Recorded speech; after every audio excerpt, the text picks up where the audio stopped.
এখানে থাক, তারাই এটা সলভ করতে পারবে। আর যারা যারা আমাদের পেইড ব্যাচে অলরেডি অ্যাডমিশন নিয়ে নিয়েছো, আমরা তাদেরকে নিয়ে খুব শীঘ্রই 2-3 দিনের মধ্যে ক্লাস শুরু করে দেব।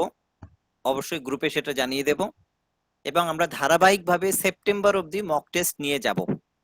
আশা করব যে যারা অ্যাডমিশন নিয়েছো উপকৃত হবেই, কারণ এরকম ভাবে মক টেস্ট ধারাবাহিকভাবে যদি সিরিয়াসলি দিতে পারো, তুমি প্রচুর পরিমাণে প্রশ্নের সম্মুখীন হবে, এবং সেই প্রশ্নগুলো অবশ্যই এসএলএসটির অনুকরণের প্রশ্ন, এবং এই প্রশ্ন দ্বারা তুমি সমৃদ্ধ হবে, এবং তুমি যে মূল পরীক্ষা সেই পরীক্ষায় অবশ্যই সফল হবে। তো আজকে তোমাদের এই প্রশ্নপত্রটা তৈরি করেছিলেন স্নেহাশিস সিনহা স্যার। উনি একটি স্কুলের দীর্ঘদিনের শিক্ষক, এবং উনি তোমাদেরকে আজকে যে প্রশ্নপত্রটা উনি তৈরি করেছেন সেই প্রশ্নপত্রটা অবশ্যই আলোচনা করে দেবেন, সলভ করে দেবেন। তোমাদের যার যেখানে অসুবিধা আছে অবশ্যই স্যারকে জিজ্ঞেস করবে। তুমি পরবর্তী ক্লাস পরিচালনা করার জন্য স্যারকে অনুরোধ করব। স্যার ঠিক আছে? ওকে ওকে ওকে ওকে।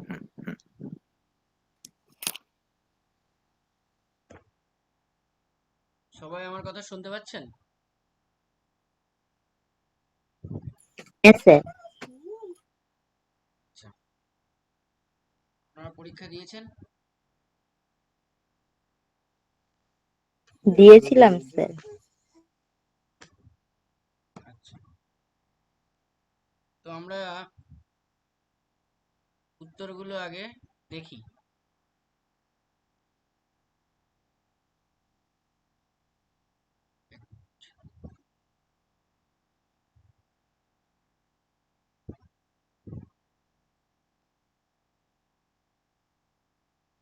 আচ্ছা, আমাদের যে প্রশ্নপত্রটা আমি তৈরি করেছি মানে যেটা আপনারা পরীক্ষা দিলেন, সেটা আপনাদের মানে কঠিন মনে হয়েছে নাকি মোটামুটি সহজ ছিল, মিডিওকার ছিল?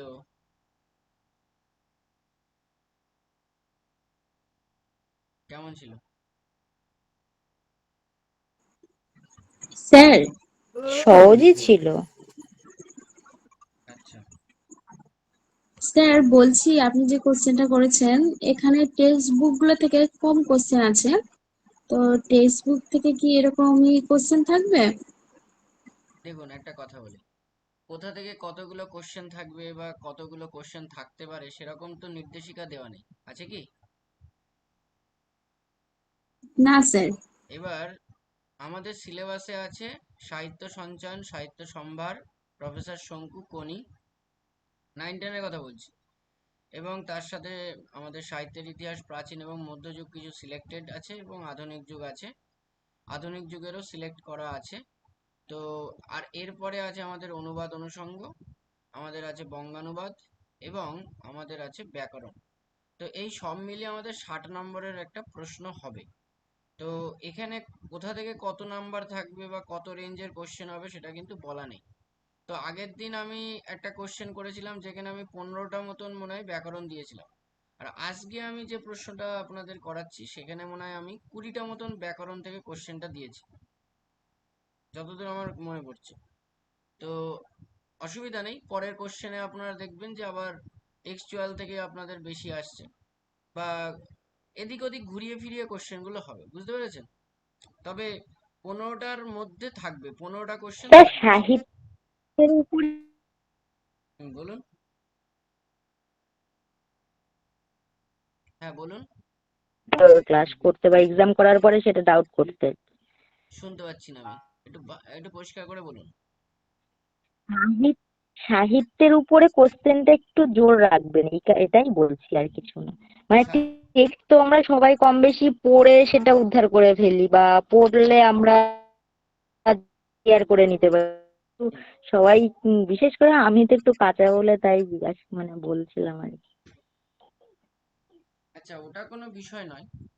আহ, সাহিত্যের থেকেও তো আমাদের পড়তে হবে, তাই না? হ্যাঁ সেটাই বলছি, সাহিত্যের উপরে জোরটা বেশি রাখবেন, তাহলে কি হবে, সাহিত্যটাকেই আমাদের বারবার মানে করতে হবে, রেডি করতে হবে। এইটা থাকলে, আগ্রহ থাকলেই তাহলে মানে পড়ার চাপটা বেশি থাকবে। নাহলে সাহিত্য থেকে কম থাকলে তখন মনে হবে কি কম আসবে ওখান থেকে, হয়তো এটাই বলতে চাইছি, আর কিছু না। না না, সাহিত্য থেকে কোশ্চেন হবে, এবং আমি তো এই কোশ্চেনটা একটু ইজি করেছি, পরের কোশ্চেনটা দেখবেন আর একটু হার্ড হয়ে গেছে। কি বললাম বুঝতে পেরেছেন? সাহিত্যের থেকে অনেক রকমের কোশ্চেন করা যায়, এমন অনেক কোশ্চেন আছে যে কোশ্চেন করলে কেউই উত্তর দিতে পারবে না। তো সেরকম কোশ্চেন তো করা যাবে না, কারণ আমাদের একটা পার্সেন্টেজ থাকে যে 70% ইজি হয়, 20% একটু হার্ড হয়, 10% আর একটু হার্ড হয়, তো এরকম হয়। তো সেই রকম ভাবে আমাদের একটা পার্সেন্টেজ অনুযায়ী করতে হয়। তো যাই হোক, আমরা আজকে যে প্রশ্নপত্রটা তৈরি করেছি সেটা নিয়ে একটু আলোচনা করি, তাই না? দেখুন, নিম্নলিখিত কোন স্বরধ্বনির লিখিত রূপ নেই? ভেরি ইজি কোশ্চেন এটা। কি হবে উত্তর? হবে। এবার একটা জিনিস লক্ষ্য করুন, মনে করুন আমি এখানে একটা সেই ছবিটা আঁকলাম, যে ছবিটা আপনারা সবাই জানেন। আমি একটু আঁকতে অসুবিধা হতে পারে, মানিয়ে গুছিয়ে নেবেন। এই ছবিটার সম্পর্কে আপনারা পরিচিত তো? হ্যাঁ। এটা হচ্ছে মৌলিক স্বরধ্বনির একটা ডিভিশন। তো এখানে দেখুন আমাদের মৌলিক স্বরধ্বনি কটা আছে? 7টি আছে। কটা আছে? 7টি। এর মধ্যে এমন একটি স্বরধ্বনি আছে যে স্বরধ্বনিটা স্বরবর্ণে ব্যবহার হয় না, সেই স্বরধ্বনিটা হচ্ছে এ। এর কিন্তু বর্ণের কোনো রূপ নেই। যেমন আমি বাংলায় লিখলাম খেলা, ক্ষয়কার লয়কার, কিন্তু যখন আমি উচ্চারণ করব তখন আমি এটাকে লিখব খেলা। তার মানে আমরা বলতে পারি যে এটা কার বিকৃত উচ্চারণ? এ। এটা কার বিকৃত উচ্চারণ বলুন? তাহলে কার বিকৃত উচ্চারণ? এর বিকৃত উচ্চারণ। এটা কিন্তু একটু মাথায় রাখবেন। হ্যাঁ, যেমন আমরা যদি বলি, যেমন অ এর বিকৃত উচ্চারণ কি? অ এর বিকৃত উচ্চারণ হচ্ছে ও। ঠিক তেমনি ভাবে এই যে এ এর বিকৃত উচ্চারণ হচ্ছে তাহলে আমাদের উত্তরটা হয়ে গেল কেন? স্বরধ্বনির কোনো লিখিত রূপ নেই। প্রত্যেকটা স্বরধ্বনির লিখিত রূপ আছে, শুধু বাদে। তো এই যে এটা হচ্ছে আমাদের একটা মৌলিক স্বরধ্বনি। মৌলিক এবং যৌগিক আমরা জানি দুটো প্রকারের স্বরধ্বনি আছে। তো সেই মৌলিক স্বরধ্বনির মধ্যে আমাদের 7টা আছে, 7টা। আর যৌগিক স্বরধ্বনি আমাদের 2টি আছে, যার লিখিত রূপ আছে। এটা ওই, এটা হচ্ছে ও। আপনারা জানেন কম বেশি। তাহলে এইটা হচ্ছে আমাদের প্রথম প্রশ্নের উত্তর। মিলিয়ে নেবে না? সঠিকটা করেছেন কিনা একটু মিলিয়ে নেবেন। এবার চলে আসুন পরের প্রশ্নে। পরের প্রশ্নটা হচ্ছে ধ্বনি মাপক যন্ত্রের নাম কি? মানে ধ্বনিটাকে আমরা মাপি, ধ্বনিটাকে আমরা বোঝার চেষ্টা করি, মানে বিট। ধ্বনি মানে সাউন্ডের যে বিট হয়, সে বিটটাকে আমরা বোঝার চেষ্টা করি। কোন যন্ত্রের সাহায্যে এটা করি? আপনারা জানেন কোনো উত্তরের সম্পর্কে? জানি না। স্যার ডি হবে না, স্যার। এইটা হবে উত্তর। কিমোগ্রাফ ট্রেসিং। এটা কি করে? এটা হচ্ছে বিভিন্ন শারীরিক যে পরীক্ষা নিরীক্ষাগুলো করা হয়, যেখানে আমাদের ধ্বনি শোনার প্রয়োজন হয়, সেখানে কিন্তু এই যন্ত্রটার ব্যবহার আমরা করে থাকি। মানে বিট, সাউন্ডের যে বিট হয়, সেই বিটটাকে কিন্তু আমরা বোঝার চেষ্টা করি। এটা হচ্ছে কিমোগ্রাফ বা কাইমোগ্রাফ ট্রেসিং। এটি একটি যন্ত্র যেটি শারীরবৃত্তীয় পরীক্ষায়, বিশেষ করে হৃদস্পন্দনের ক্ষেত্রে আমরা কিন্তু এটাকে ব্যবহার করে থাকি। হৃদস্পন্দন শোনার ক্ষেত্রে অথবা পেশি সংকোচনের ক্ষেত্রে, স্নায়বিক কার্যকলাপের ক্ষেত্রে আমরা কিন্তু এই কিমোগ্রাফ বা কাইমোগ্রাফ ট্রেসিং এই যন্ত্রটাকে ব্যবহার করে থাকি। তাহলে এটা কোথায় ব্যবহার একটু এখানে লিখি। এটা হচ্ছে স্পন্দন মাপার ক্ষেত্রে, পেশি সংকোচনের যে সংকোচন প্রসারণের যে একটা বিট আছে সেটা বোঝার জন্য, স্নায়বিক ক্ষেত্রে কিন্তু আমরা এটাকে ব্যবহার করে থাকি, এই কাইমোগ্রাফ ট্রেসিং। তাহলে আমাদের দ্বিতীয় প্রশ্নের উত্তর হয়ে গেল কাইমোগ্রাফ বা কিমোগ্রাফ। এটাকে কাইমোই বলবেন, উচ্চারণটা হচ্ছে কাইমোগ্রাফ ট্রেসিং। পরেরটাই আসুন, দেখুন ওষ্ঠ স্বরধ্বনি কি বা কোনটি? আমরা তো ওষ্ঠ ব্যঞ্জন ধ্বনি জানি, আমরা ওষ্ঠ ব্যঞ্জন ধ্বনি জানি। ই ই এ ও। ওষ্ঠ ব্যঞ্জন ধ্বনি কাকে বলে? যে ব্যঞ্জন ধ্বনিগুলো উচ্চারণ করবার সময় আমাদের উপরের ঠোঁট এবং নিচের ঠোঁট, নিচের ঠোঁটকে আমরা বলি অধর, অধর, আর উপরের ঠোঁটকে আমরা বলি ওষ্ঠ। অর্থাৎ ওষ্ঠ প্লাস অধরের যে সংস্পর্শ হয় সেক্ষেত্রে আমরা যে উচ্চারণটা পাই সেটাকেই আমরা বলছি ওষ্ঠ ব্যঞ্জন ধ্বনি। কোনগুলো ওষ্ঠ ব্যঞ্জন ধ্বনি আপনারা সবাই জানেন? প প ব ভ ম। অ ফ ব ভ ম। এটা গেল ওষ্ঠ ব্যঞ্জন ধ্বনি। কিন্তু যখন আমরা বলবো ওষ্ঠ স্বরধ্বনি, ওষ্ঠ স্বরধ্বনি, আচ্ছা স্বরধ্বনি উচ্চারণ করতে গেলে কি আমাদের মুখে জিহ্বা, মুখ বিবরের মধ্যে বলুন বা ঠোঁটে ওষ্ঠে বলুন বা অধরে বলুন, কোনো জায়গায় কি আমাদের কোনো রকমের স্পর্শ হয়? না। হ্যাঁ, স্বরধ্বনি মানেই কিন্তু স্পর্শ হবে না।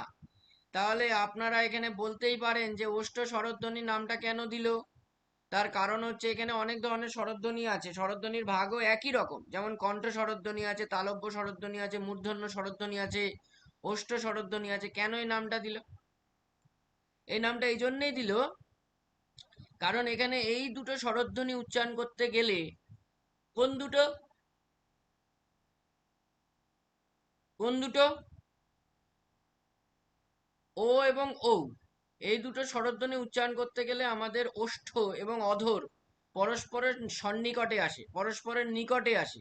আপনারা উচ্চারণ করবেন, আপনারা বুঝতে পারবেন যে আপনাদের নিকটে চলে এসেছে বা কাছাকাছি আসছে। তো সেই জন্য এটাকে বলা হচ্ছে ওষ্ঠ স্বরধ্বনি। কিন্তু মনে রাখবেন স্বরধ্বনিতে স্বর কথার অর্থ হচ্ছে প্রাণবায়ু বা শ্বাসবায়ু। অর্থাৎ যে স্বর মানে যে ধ্বনি উচ্চারণ করতে গেলে শ্বাসবায়ু বিনা বাধায় মুখগহ্বর থেকে বাইরে বেরিয়ে এসে ধ্বনি উচ্চারিত হয় তাকে বলা হয় স্বরধ্বনি। তাহলে এটাকে আমরা কিন্তু ওষ্ঠ স্বরধ্বনি কোনটার মধ্যে পড়ছে? ও এবং ঔ। যারা গত দিনের ক্লাস আমারটা করেছেন, যেখানে আমি কয়েকটা প্রশ্নের উত্তর করিয়েছিলাম, সেখানে আপনারা লক্ষ্য করেছেন যে আমি একটা ভাগ করে দিয়েছিলাম, করেছিলাম না?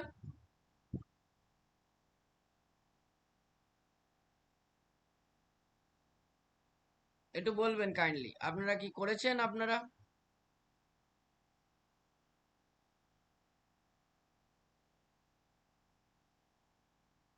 কেউ একটু রিপ্লাই দিন যে আগের দিন হ্যাঁ স্যার গতদিন ছিলাম না স্যার, তাই ভাগ রাখতে করে দিলে সুবিধা হয়। আরেকবার বলে দিলে সুবিধা হয়। হ্যাঁ স্যার। আচ্ছা আমি বলে দিচ্ছি, তাহলে দেখে নিন। মানে আপনারা ইয়ে করবেন, মানে ক্লাসগুলো রেগুলার করার চেষ্টা করবেন, তাহলে আপনাদের সুবিধা হবে। দেখুন আমি এখানে আরেকটা ছক করে দিচ্ছি আপনাদের সুবিধার জন্য। মনে করুন আমি এখানে লিখলাম অ আ, তারপরে কি আছে?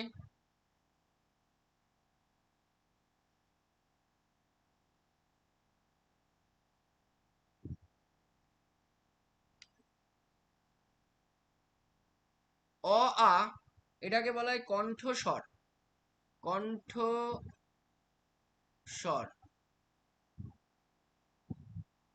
হ্রস্বই দীর্ঘই, এটাকে বলা হয় তালব্য স্বর। হ্রস্ব উ দীর্ঘ উ, এটাকে আমরা কি বলবো? এটাকে বলবো মূর্ধন্য স্বর বলবো নাকি ওষ্ঠ স্বর বলবো, কি বলবো?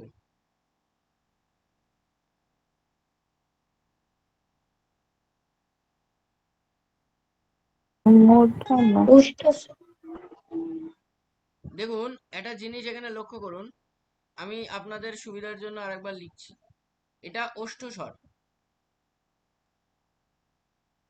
আবার ও এবং ঔ এটাও কিন্তু ওষ্ঠস্বর।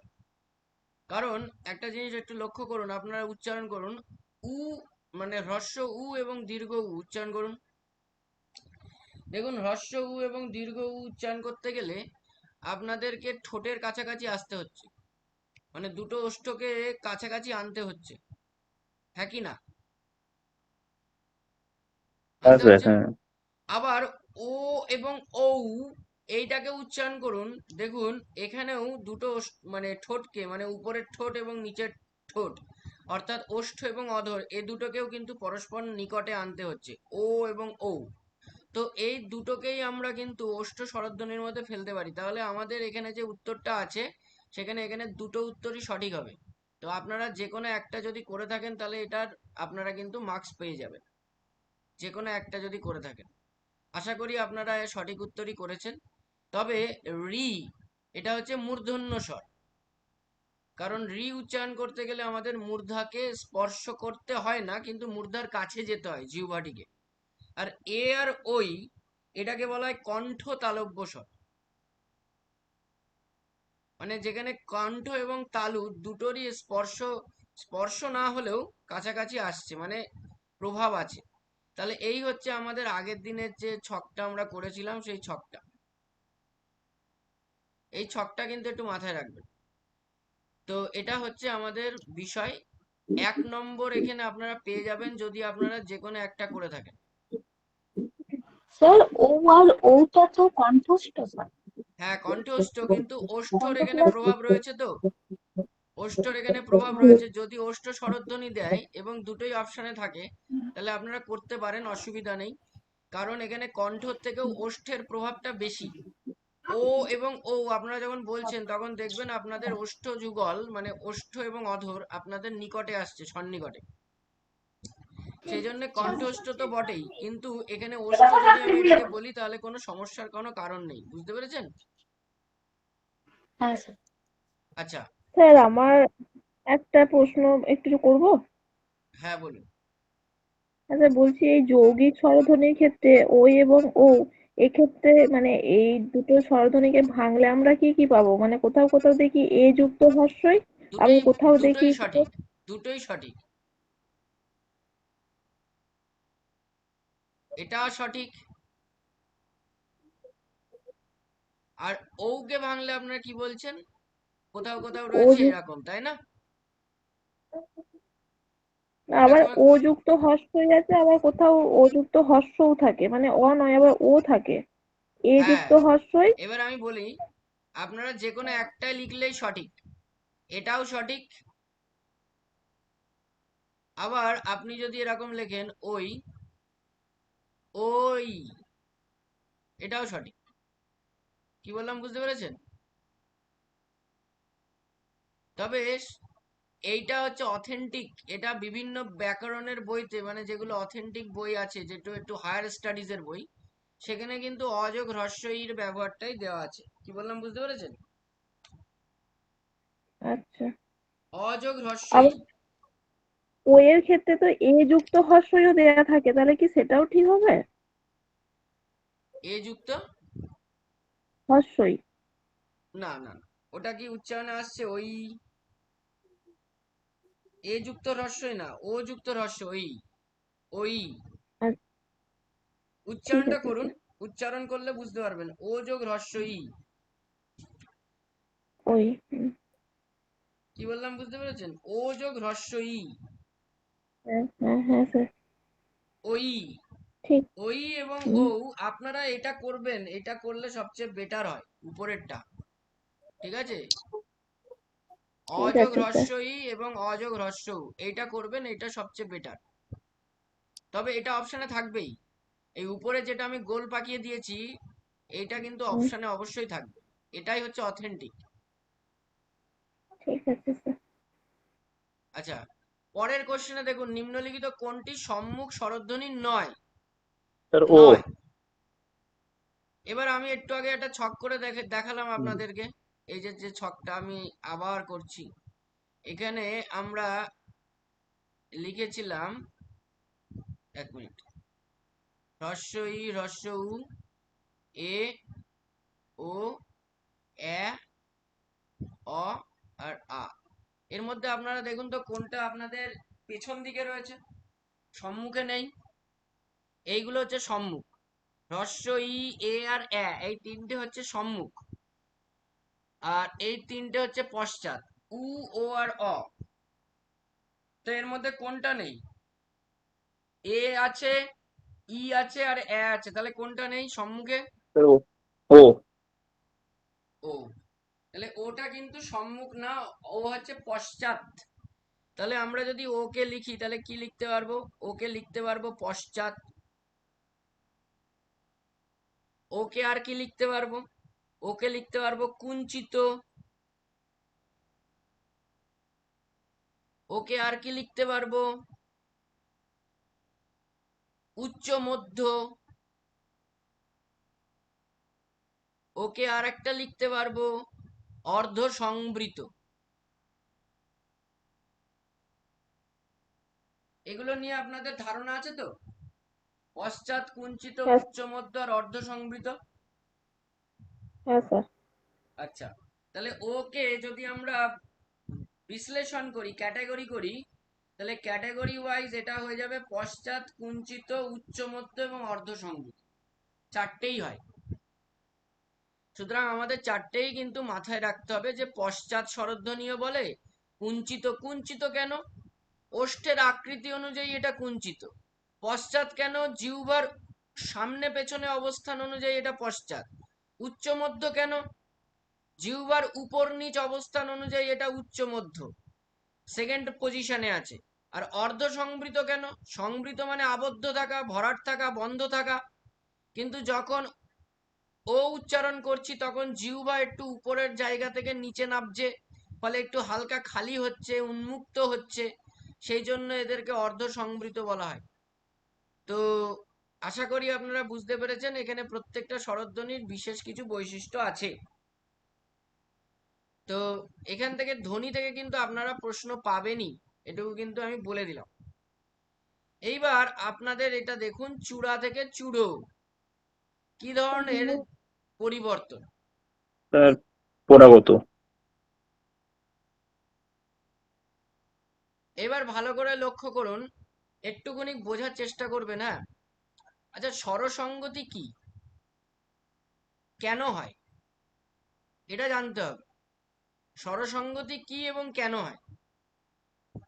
স্বরসঙ্গতি হচ্ছে দুটি ভিন্ন স্বরধ্বনি রয়েছে, দুটি ভিন্ন স্বরধ্বনি যখন একটি স্বরধ্বনি অপর স্বরধ্বনির প্রভাবে, অথবা দুটি স্বরধ্বনি পরস্পরের প্রভাবে পরিবর্তিত হয়ে নতুন স্বরধ্বনিতে পরিণত হয়, তখন তাকে বলা হয় স্বরসঙ্গতি।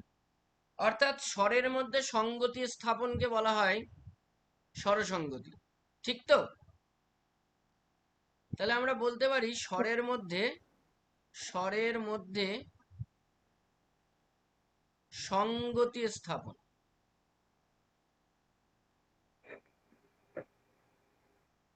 কেন হয় এবার একটু দেখে নিন।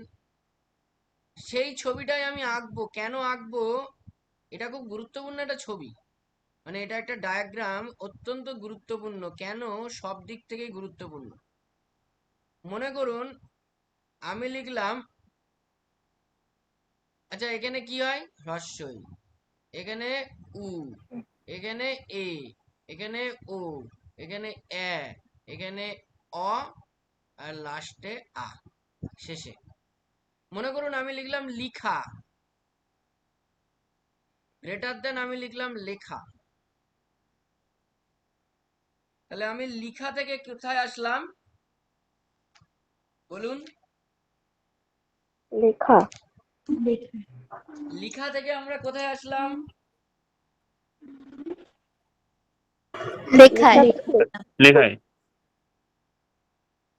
একদম, লিখা থেকে আমরা লেখায় আসলাম। এবার প্রথমে লিখাতে এখানে হ্রস্বই ছিল লয়ের সাথে, আর তারপরে ছিল আকার। ভালো করে দেখুন, এবার চেঞ্জ হয়ে পরে তো আকারই থাকলো, প্রথমে একার চলে আসলো। তাহলে আমরা বলতে পারি পরেরটা চেঞ্জ হয়নি, আগেরটা কি হয়েছে? হুম। চেঞ্জ হয়েছে। এবার ভালো করে দেখুন, এইখানে হ্রস্বই আছে আর এইখানে আ আছে, তাহলে লিখা এটা যখন আমি বলবো তখন জিহ্বা প্রথমে উপরের জায়গাটাকে স্পর্শ করবে, মানে স্পর্শ না, উপরের জায়গায় যাবে, আর তারপরে সঙ্গে সঙ্গে আবার নিচের পজিশনে নামবে। তাহলে এই যে জিহ্বার যে কষ্ট হচ্ছে, ধরুন ধরে রাখুন যে কষ্টই হচ্ছে, এই যে পরিশ্রম, এই পরিশ্রমকে লাঘব করবার জন্য জিহ্বা কি করে, কাছাকাছি আসার চেষ্টা করে, যাতে করে বেশি উপর নিচ বা সামনে পেছনে অবস্থানে যেতে না হয়, কাছাকাছি অবস্থানে আসার চেষ্টা করে। সেই জন্য ও কি করলো, হ্রস্বই থেকে নিচে নেমে গেল, কোথায় আসলো, এতে। ফলে হ্রস্বই থেকে আয়ের মধ্যে যে দূরত্বটা ছিল, এ থেকে আয়ের মধ্যে সেই দূরত্বটা একটু কমলো, অর্থাৎ একটু যেন কষ্টটা লাঘব হলো। এই যে স্বরধ্বনির পরিবর্তন হলো, একটির প্রভাবে আরেকটি পাল্টে গেল, এটাকেই স্বরসঙ্গতি বলা হচ্ছে। তাহলে স্বরসঙ্গতিতে এই মৌলিক স্বরধ্বনির যে ছকটা, চিত্রটা, এটা অত্যন্ত গুরুত্বপূর্ণ একটা ভূমিকা গ্রহণ করে। এইবার প্রশ্ন হচ্ছে এটা কোনটা, এটা কি প্রগত না পরাগত না মধ্যগত না অনন্যক? এবার আপনারা আমাকে বলুন যে আপনারা কি উত্তর করেছেন। প্রগত স্বরসঙ্গতি করেছি। বলুন, সকলে বলুন, যারা যারা করেছেন। পরাগত। পরাগত করেছেন। আর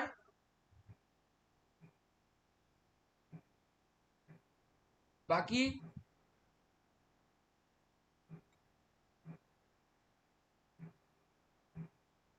আচ্ছা বলুন তো, একটা জিনিস ভালো করে বুঝুন। প্রগত মানে আগের টার মতন, ভালো করে বুঝুন। প্রগত মানে আগেরটার মতন। তাহলে এটা আগেরটার মতন মানে প্রগতির চলছে আগেরটার স্যার। জায়গায় যাওয়া বা আগেরটার প্রভাবে পরেরটা চেঞ্জ হওয়া, তাকে বলা হয় হর্ষর প্রগত। প্রভাবে হর্ষর প্রভাবে আ ওয়ে পরিণত হয়েছে। ভালো করে বুঝুন। হ্যাঁ, কি বললেন বুঝলাম না। এটা প্রগত স্বরসঙ্গতি হবে, কারণ দেখছি যে হ্রস্বউর প্রভাবে পরবর্তী আটা ও স্বরধ্বনিতে পরিণত হয়েছে, কারণ পূর্বের প্রভাবে পরেরটা। কার প্রভাবে পরিবর্তিত হয়েছে? হ্রস্বউর প্রভাবে দীর্ঘ কি আছে যেন, চূড়া। হ্যাঁ।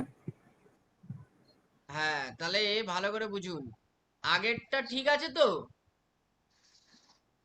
হ্যাঁ, আগেরটা একই আছে, হুম। চূড়া থেকে পরেরটা চূড়া। আকারটা কি করে চেঞ্জ হয়েছে, আকারটা চেঞ্জ হয়ে কি হয়েছে? ওয়ে পরিণত হয়েছে পূর্বেরটার প্রভাবে পরেরটা, হ্যাঁ, তাই প্রগত ভালো বলেছেন। স্বরসঙ্গতি। পরের তাহলে বছর তাহলে যারা যারা বললেন পরাগত বলছেন, তারা কিন্তু সঠিক বললেন না। প্রগত মানে আগেরটার প্রভাবে পরেরটাকে চেঞ্জ করে দিলে বলা হয় প্রগত, আর পরেরটার প্রভাবে আগেরটা চেঞ্জ হয়ে গেলে তাকে বলা হয় পরাগত। যেমন আমি একটা উদাহরণ দিচ্ছি, ভালো করে পরাগত। দেখুন। পুনা থেকে বোনা, পুনা থেকে বোনা, এখানে ভালো করে দেখুন তো, পরেরটা আকার আকার আছে। প্রথমটা হস্যুকারটা কিসে পরিণত হয়েছে?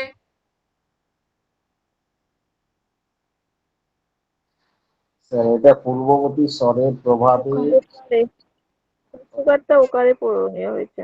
মানে আমার স্বর কথা অনুযায়ী আগের স্বরধ্বনিটা চেঞ্জ হয়েছে না পরের স্বরধ্বনিটা চেঞ্জ হলো? এই যেটা আমি উদাহরণটা দিলাম, আগেরটা আগেরটা। যখন আগেরটা চেঞ্জ হবে, আগেরটা পরিবর্তন হবে, ভালো করে বুঝবেন। যখন আগেরটা পরিবর্তন হবে তখন কি হয়? পরাগত। আগেরটা পরিবর্তন হয়ে গেছে কিন্তু পরেরটা তো ঠিক আছে, পরেরটা তো স্থায়ী আছে। পরেরটা মানে পরের অংশটা, পরের স্বরধ্বনিটা যদি স্থায়ী হয় তাহলে আমি ওটাকে বলবো পরাগত, মানে পরের স্বরধ্বনিতে আসা, মানে পরের স্বরধ্বনির প্রভাবে চেঞ্জ হওয়া, এক কথায় পরের স্বরধ্বনির প্রভাবে পূর্ববর্তী স্বরধ্বনির পরিবর্তন হওয়া। আর প্রগত আগেরটা ঠিক থাকবে, পরেরটা পাল্টে যাবে, এটা হচ্ছে প্রগত স্বরসঙ্গতির উদাহরণ। তাই যারা যারা প্রগত করেছেন তারা সঠিক করেছেন। কি বললাম বুঝতে পেরেছেন?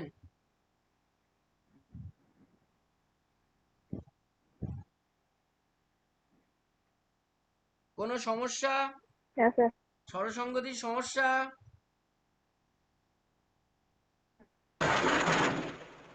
না স্যার। একটা উদাহরণ দিচ্ছি, বলবেন, হ্যাঁ? পোষ্য থেকে আমি লিখলাম পুষ্যি, এটা কি হবে?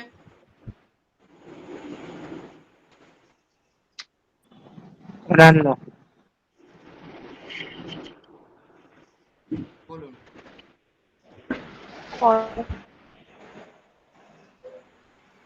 কি হবে? অন্যান্য স্বরসঙ্গতি। দুটোই তো একদম চেঞ্জ ঠিক, হয়েছে। একদম ঠিক বলেছেন। অন্যান্য, অন্যান্য অন্যান্য, মানে হ্যাঁ কি? অন্যান্য মানে হচ্ছে দুটোই চেঞ্জ হওয়া। দুটোই অন্যান্য চেঞ্জ মানে হয়েছে, কি? দুটোই চেঞ্জ হবে। দেখুন, এখানে ও ছিল আর অ ছিল, ভালো করে বুঝুন। আর এখানে হ্রস্ব উ আসলো আর হ্রস্ব ই আসলো, তাহলে অবশ্যই হলো, দুটোই চেঞ্জ হ্যাঁ। হয়ে গেছে। যখন দুটোই চেঞ্জ হয় তখন তাকে বলা হয় অনন্য। আর যখন মাঝখানেরটা চেঞ্জ হয় তখন তাকে বলা হয় মধ্যগত। একটা উদাহরণ দিচ্ছি, কোথায় দেয়া যায় বলুন তো? এইখানে দিচ্ছি, দেখুন। যেমন বিলাতি থেকে আমি বললাম বিলিতি। দেখুন এই আকারটা, মাঝখানে আকারটা হস্যইকারে পরিণত হয়েছে। এটা হচ্ছে মধ্যগত একটা স্বরসঙ্গতির উদাহরণ। তাহলে আশা করি আপনাদের ক্লিয়ার হয়েছে, পরিষ্কার হয়েছে বিষয়টি। হ্যাঁ স্যার। Any problem?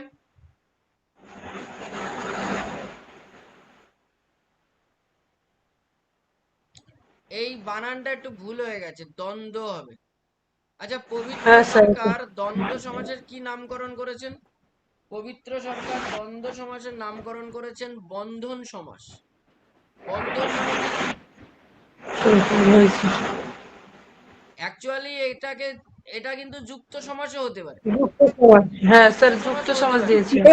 কিন্তু আমি কোশ্চেনটা কি করেছি, যে পবিত্র সরকার মহাশয় কি নামকরণ করেছেন? বন্ধন সমাস। কেন বলা হচ্ছে বন্ধন আপনারা জানেন, আমি একটু মুছে দিচ্ছি এটা, হ্যাঁ, আমি ওই জায়গাটা একটু লিখবো তো। আচ্ছা, দ্বন্দ্ব কথার অর্থ কি? স্যার যুক্ত বা মিলন। না, আপনি অ্যাকচুয়াল মানেটা বলুন, ব্যাকরণগত সমাসগত মানে বলতে হবে না। স্যার ঝগড়া। হ্যাঁ, জং, ঝগড়া। হ্যাঁ, দ্বন্দ্ব মানে ঝগড়া। দ্বন্দ্ব মানে ঝগড়া, খুব ভালো কথা। কিন্তু ঝগড়া। তো সমাসে, এখানে দ্বন্দ্ব বানান বানান হ্যাঁ, এখানে দ্বন্দ্ব বানান দিয়ে দয়ে বকলে যুক্ত বলে এই দ্বন্দ্ব মানে মিল হবে। এখানে দ্বন্দ্ব বানানটা ভুল হয়েছে। দেখুন, দয় বয় দন্ত নয় দয় বয়, দ্বন্দ্ব।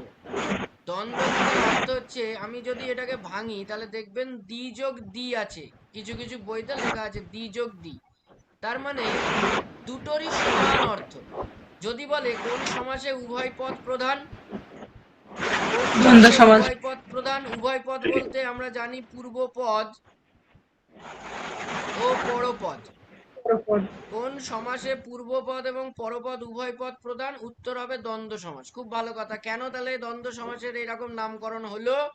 দ্বন্দ্ব মানে সমাসের অর্থ হচ্ছে মিলন বা মিল। সেই অন্নপূর্ণা ঈশ্বরী পাটনিতে রায়গুণাকর ভারতচন্দ্র, মানে ভারতচন্দ্র রায়গুণাকর, তিনি কি বলছেন, যে আমার সঙ্গে দ্বন্দ্ব অহর্নিশ। আমার সঙ্গে, মানে ঈশ্বরী পাটনি বলছেন যে আমার সঙ্গে, মানে অন্নপূর্ণা বলছেন যে আমার সঙ্গে দ্বন্দ্ব অহর্নিশ। কার? না আমার স্বামীর। তাহলে দ্বন্দ্ব মানে ঈশ্বরী পাটনি ভাবছে যে আমার সঙ্গে ওর ঝগড়া, মানে স্বামী স্ত্রীর মধ্যে বনাবনি নেই, ঝগড়া। কিন্তু তিনি আসলে মানেটা করতে চেয়েছেন আমার সঙ্গে দিন রাত্রি, অহর এবং নিশ, 3 রাত্রি আমার সঙ্গে মিলন আছে, আমাদের মধ্যে মিল আছে। তাহলে দ্বন্দ্ব কথার অর্থ হচ্ছে মিলন। যেমন আমি এখানে বললাম হরগৌরী, তাহলে এই সমাসটা কি হবে?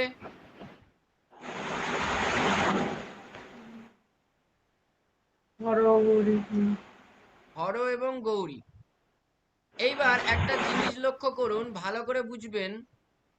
অনেকে, আমি একটু একটা কথা বলে দিচ্ছি, যদিও এই কোশ্চেন রিলেটেড নয় কিন্তু সমাস রিলেটেড। আমার প্রশ্ন হলো যে হোয়াট ইজ দ্য ডিফারেন্স, একটু মিউট করবেন কাইন্ডলি।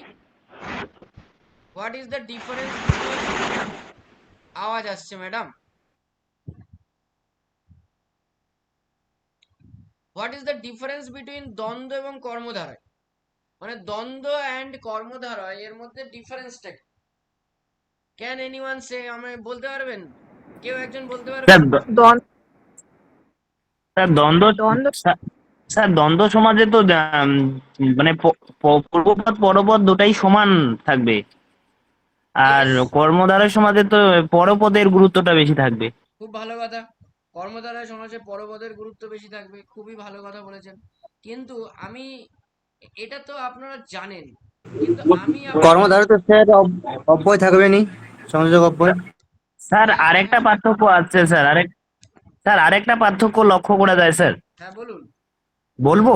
হ্যাঁ হ্যাঁ অবশ্যই। স্যার যেটা যে দ্বন্দ্ব সমাজে দুইটা পদ থাকলে দুইটা পদ আলাদা আলাদা বস্তুকে বোঝাবে, কিন্তু কর্মধারয় সমাজে দুইটা বস্তু এক বস্তুকেই বোঝাবে। Yes, good good. এইটাই আমি আপনার বুঝতে কাছ কি থেকে জানতে চেয়েছি, এইটাই আমি আপনার কাছ থেকে জানতে চাইলাম যে কি বিষয়টা কি।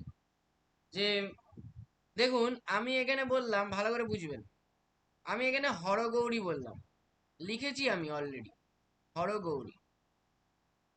আর এইখানে আমি লিখলাম, মনে করুন আহ রাজর্ষি, রাজর্ষি। হরগৌরী, হরগৌরী বলতে কি হরকে বোঝায় না গৌরীকে বোঝায় না দুটোকেই বোঝায়, মানে দুজনকেই বোঝায়? হ্যাঁ স্যার, দুজনকে বোঝায়। তাহলে এটা হচ্ছে দুজন, ভালো করে বুঝবেন। আর রাজর্ষি বলতে একটা একটা জিনিস ভালো করে বুঝুন, রাজর্ষি বলতে রাজা এবং ঋষি এর মধ্যে আছে, কিন্তু রাজা ও ঋষি দুজন আলাদা ব্যক্তিকে ইন্ডিকেট করছে, নাকি সেই রাজাকে বোঝাচ্ছে যার মধ্যে ঋষি সুলভ গুণ আছে?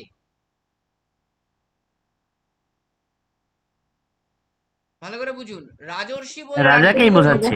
রাজর্ষি বলতে কি দুজন ব্যক্তিকে বোঝাচ্ছে, নাকি সেই না রাজাকে স্যার, বোঝাচ্ছে, একজনকেই বোঝাচ্ছে। সেই রাজাকে বোঝাচ্ছে যার মধ্যে ঋষির মতন গুণ আছে?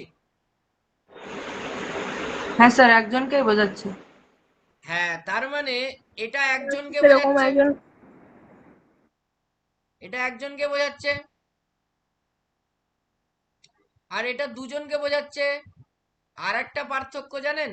আমি এক্ষুনি বলছি আপনাদের। আচ্ছা ভাবুন তো, আপনারা মানে কয়েক সেকেন্ড আপনারা ভাবুন যে আর একটা পার্থক্য, আপনারা যেটা দেখতে পাচ্ছেন সেটা বলবেন না, যেটা বোঝা যাচ্ছে না, হতে পারে এরকম কিছু একটা ভাবার চেষ্টা করুন তো।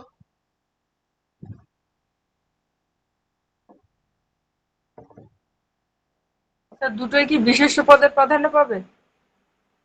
বাহ, খুব ভালো কথা বলেছেন। একটা জিনিস লক্ষ্য করুন, আপনি চেষ্টা করেছেন এবং কাছাকাছি গেছেনও, একটুখানি ভালো করে দেখুন। মনে করুন দ্বন্দ্ব, দ্বন্দ্ব সমাস কিন্তু বিভিন্ন পদের মধ্যে হয়, সেটা বিশেষ্যর সাথে বিশেষ্য হতে পারে, বিশেষণ সাথে বিশেষণ হতে পারে, ভালো করে বুঝবেন। হ্যাঁ স্যার, সর্বনাম, হ্যাঁ। সর্বনামের সাথে সর্বনামের হতে পারে, ক্রিয়ার সাথে ক্রিয়ার হতে পারে।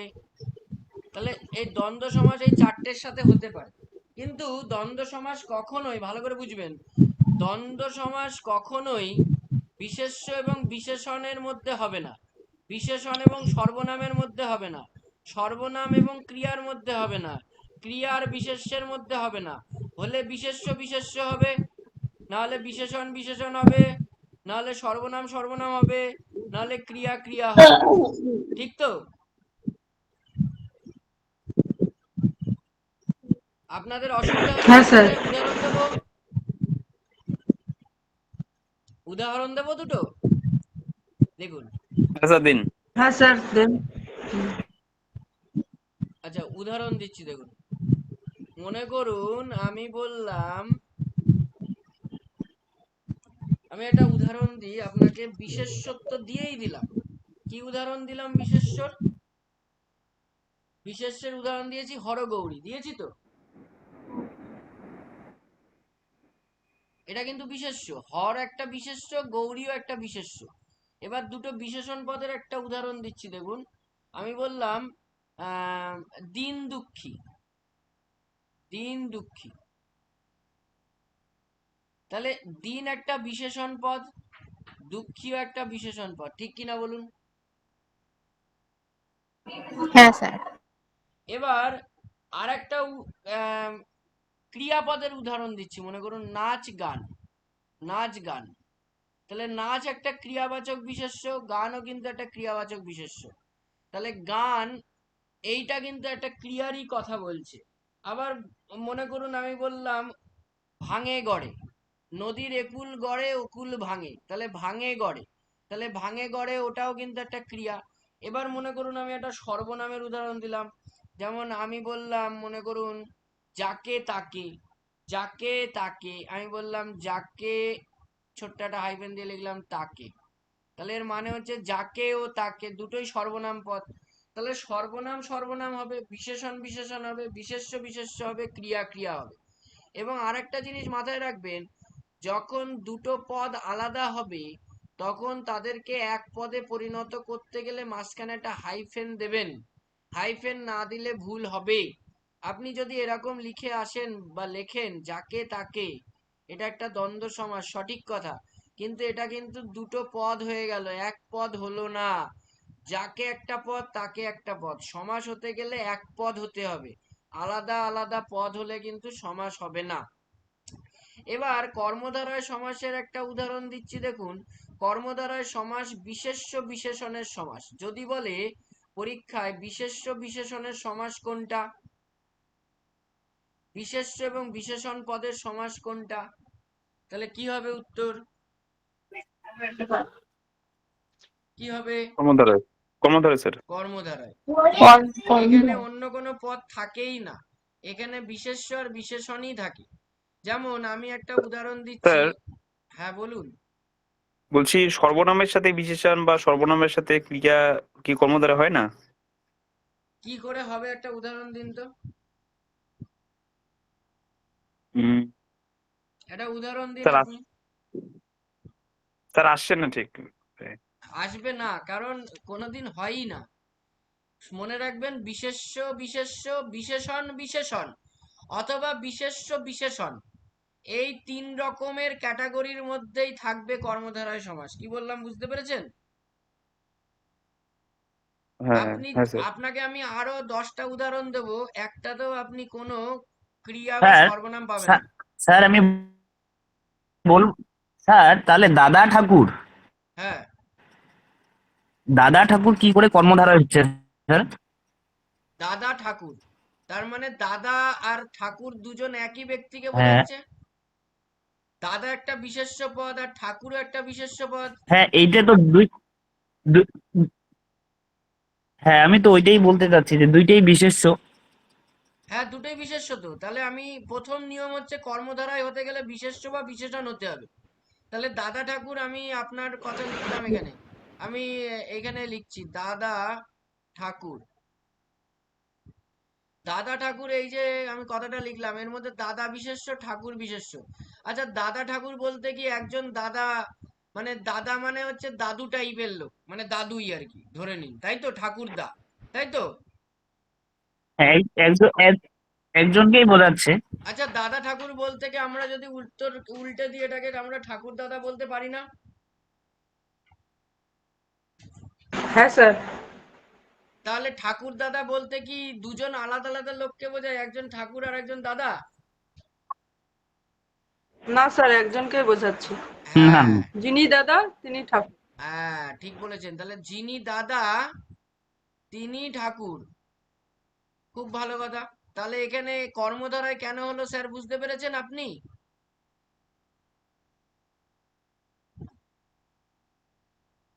পেরেছি যে দুজনে দুইটা পদ হলেও ব্যক্তি একই।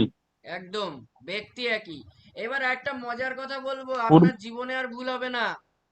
এবার একটা মজার কথা বলবো, আপনি জানেন কিনা আমি জানি না, কিন্তু আমি এক্ষুনি আপনাকে বলে দিচ্ছি বিষয়টা, সবাইকে বলছি শুনুন ভালো করে। মনে করুন আপনি দাদা ঠাকুরই লিখেছেন, দাদা ঠাকুর একটা, আচ্ছা দাদা ঠাকুর শব্দের মধ্যে দুটোই বিশেষ্য পদ আছে তো, না বিশেষণ পদও আছে? বিশেষ্য, দুটোই বিশেষ্য। দুটাই বিশেষ্য পদ আছে। দুটোই বিশেষ্য পদ আছে, খুব ভালো কথা। তাহলে দাদা ঠাকুরের মধ্যে যদি দুটোই বিশেষ্য পদ থাকে, যিনি দাদা তিনি ঠাকুর, খুব ভালো কথা। কিন্তু দাদা ঠাকুর বলতে একজনকে ইন্ডিকেট করছে কিনা বলুন? একজন বিশেষ ব্যক্তিকে দাদা ঠাকুর বলছি আমরা। তাহলে এই যে দাদা ঠাকুর এই শব্দটা একটা বিশেষ অর্থে গভীরভাবে বিশ্লেষণ করলে আপনারা এটাকে কি পদ হিসেবে পাবেন? কি পদ হিসেবে পাবেন?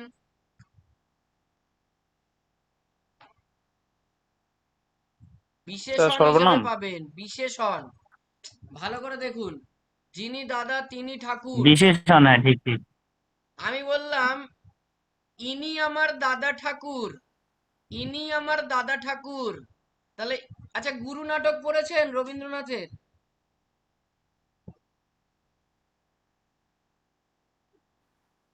রবীন্দ্রনাথের গুরু নাটক হ্যাঁ পড়েছেন? স্যার পড়েছি।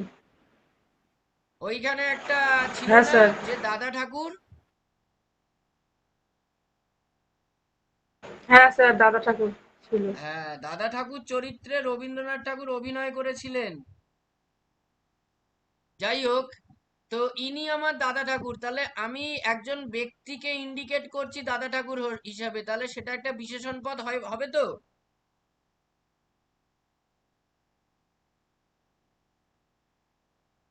বুঝতে পারছেন?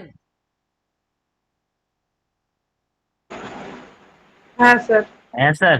হ্যাঁ, তাহলে যদি বিশেষণ হয় তাহলে মনে রাখবেন কর্মধারয় সমাস নিজে বিশেষ্য পদ দিয়ে তৈরি হতে পারে, কিন্তু তার অর্থটা হবে একটা বিশেষণ। That is very very important একটা কনসেপ্ট। নিজে বিশেষ্য পদ হতে পারে, নিজে বিশেষ্য পদ দিয়ে তৈরি হতে পারে, কিন্তু অ্যাকচুয়ালি এটা একটা বিশেষণের কাজ করবে। যেমন আমি আর একটা উদাহরণ আপনাকে দেব, এখনই একটা উদাহরণ দেব। স্যার, যেমন, হ্যাঁ বলুন। স্যার বলছি দাদা ঠাকুর কিভাবে বিশেষণ হয় স্যার? এখানে তো কোনো গুণ বোঝাচ্ছে না। গুণ বোঝাচ্ছে না, কিন্তু একটা বিশেষ্যকে ইন্ডিকেট করছে না। স্যার আমাকে বলতে স্যার দিন, আগে বলছি। আগে আগে 1 মিনিট 1 মিনিট, ওনার কথাটা আগে বলি। মনে করুন আমি একজনের নাম দিয়ে বললাম যে আহ, অমুক ব্যক্তি আমার দাদা ঠাকুর, তাহলে অমুক ব্যক্তিকে ইন্ডিকেট করছে না দাদা ঠাকুর বলতে? হ্যাঁ। তাহলে যখন কোনো পদ বিশেষ্য পদকে ইন্ডিকেট করে, নির্দেশ করে, তখন তাকে আমরা কি বলি? বিশেষ্য পদ বা সর্বনাম পদকে যে পদ দিয়ে ইন্ডিকেট করা হয় তাকে কি বলি? বিশেষণ। আপনার সুবিধার্থে আর একটা উদাহরণ দেব। ম্যাডাম আপনার কথা হ্যাঁ আমি স্যার, শুনছি। বুঝেছি বুঝেছি। ম্যাডাম আপনার কথা আমি একটু 1 মিনিট একটু ওয়েট করুন, আমি শুনছি। আমি একটা উদাহরণ দেব, তাহলে একদম ক্লিয়ার হয়ে যাবে। বুঝতে পারছেন তো? একটা জিনিস দেখুন, আমি বললাম কাঁচা পাকা,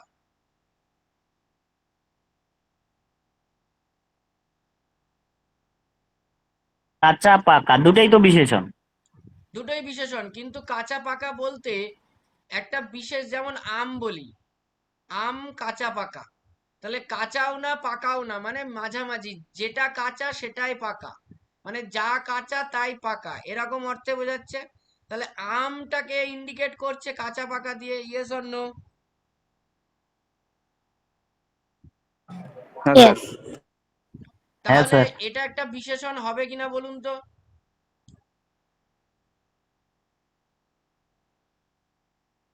হবে? হ্যাঁ স্যার। হ্যাঁ, তাহলে কি হলো? তাহলে ওটা বিশেষণ হয়ে গেল। বিশেষণ হয়ে গেলে কি হয়ে গেল? কর্মধারয় হয়ে গেল। তাহলে কর্মধারয় পদ সমাসটি নিজে বিশেষ্য পদ দিয়ে তৈরি হতে পারে বা বিশেষণ দিয়ে তৈরি হতে পারে, কিন্তু কি দিয়ে হবে? কি হবে? একটা নিজে কি হবে? বিশেষণ হবে। কি হবে? এটা বিশেষণ হবে। যে হ্যাঁ, সর্বদাই বিশেষণ হবে। ইয়েস। এবার ম্যাডাম আপনার, বিশেষণ স্যার। হ্যাঁ এবার ম্যাডাম আপনার প্রশ্নটি বলুন। কে প্রশ্ন করছিলেন ম্যাডাম? আপনি বলুন আপনার প্রশ্ন।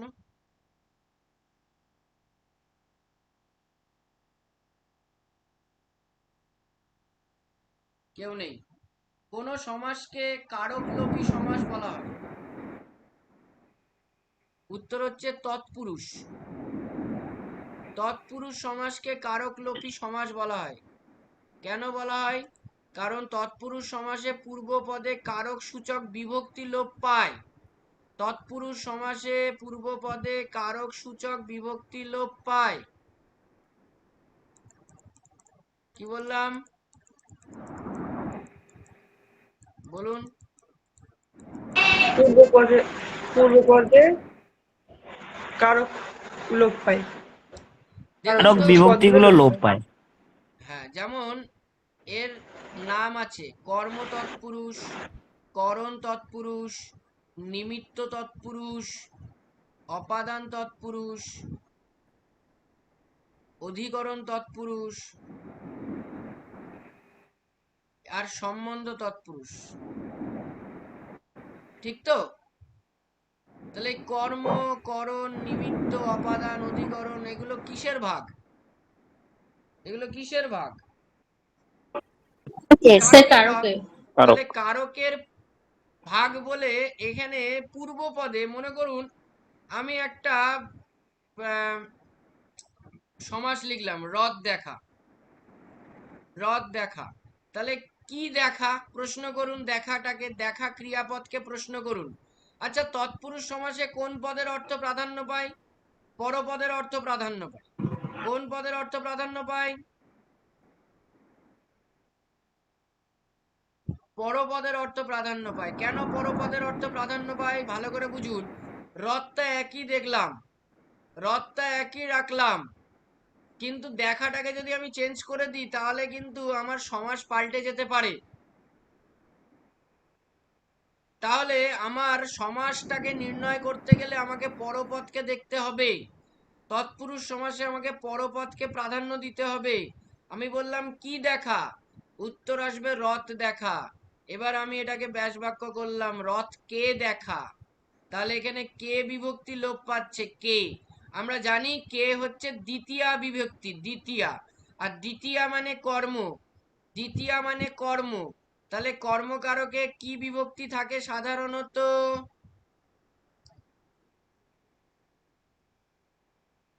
কর্মকারকে কি বিভক্তি থাকে সাধারণত?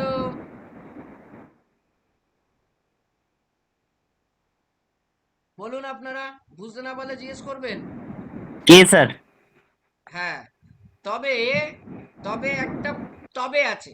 সেই তবেটা হচ্ছে কর্মকারকের ভাগ আছে। আমরা একটু এখানে আসি।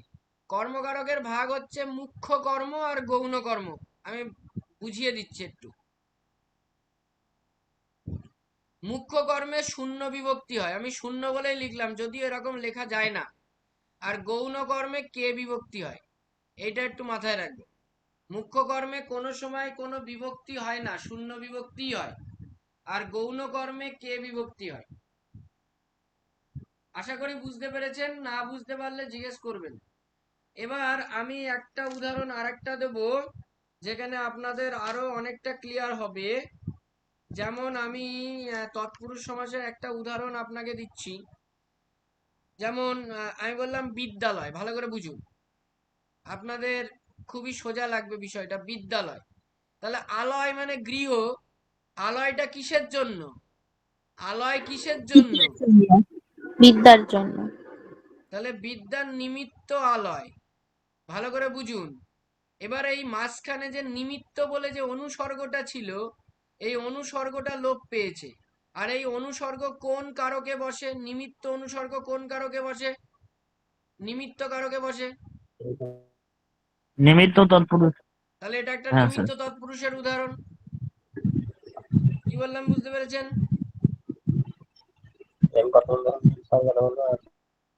আপনারা বুঝতে পারছেন তো ক্লাসটা? হ্যাঁ স্যার। হ্যাঁ স্যার। আচ্ছা, হ্যাঁ স্যার। হ্যাঁ, অসুবিধা হলে বলবেন। হ্যাঁ, অসুবিধা হলে, আপনাদের যদি মনে হয় যেন অসুবিধা হচ্ছে, তো দেন শেয়ার ইওর প্রবলেম, মানে অবশ্যই প্রবলেমটা জানাবেন, তাহলে আমি আপনাদের সেই মতন বুঝিয়ে দেবো। আচ্ছা, কর্মধারয় সমাস আমি একটু আগেই বলেছি, তৎপুরুষ সমাস তো আমি বললাম। তৎপুরুষের মধ্যে আপনাকে যেটা খুব ভালো করে পড়তে হবে, এই কারক সূচক যে তৎপুরুষ আছে এটা তো পড়তেই হবে। উপপদ তৎপুরুষ আর না তৎপুরুষ, এই দুটো কিন্তু একটু ভালো করে পড়বেন। উপপদ তৎপুরুষ এবং না তৎপুরুষ। এখানে আমি উপপদ আর না তৎপুরুষ আর বলিনি, মানে বলছি না, যেহেতু এখানে কোশ্চেনটা রয়েছে কারক লোপী সমাস কাকে বলে, তো আমার উত্তরটা তৎপুরুষ সমাস হয়ে গেল। আর একটা এখানে প্রশ্ন হচ্ছে বহুব্রী সমাস। বহুব্রী সমাসে তৃতীয় পদের অর্থ স্যার প্রাধান্য পায়। স্যার একটু বলে দিতেন স্যার। হ্যাঁ স্যার হ্যাঁ বলুন। বললাম স্যার, ওই যে উপপদ তৎপুরুষ সম্পর্কে একটু বলে দিতেন। উপপদ তৎপুরুষ সম্পর্কে, তাই তো? বলে দিচ্ছি, হ্যাঁ স্যার। বলে দিচ্ছি। আমি একটু মুছে নিই এটা, হ্যাঁ, জায়গাটা একটু ক্লিয়ার করি, না হলে তো বলতে পারবো না। আচ্ছা, আপনারা কেমন পড়াশোনা করছেন?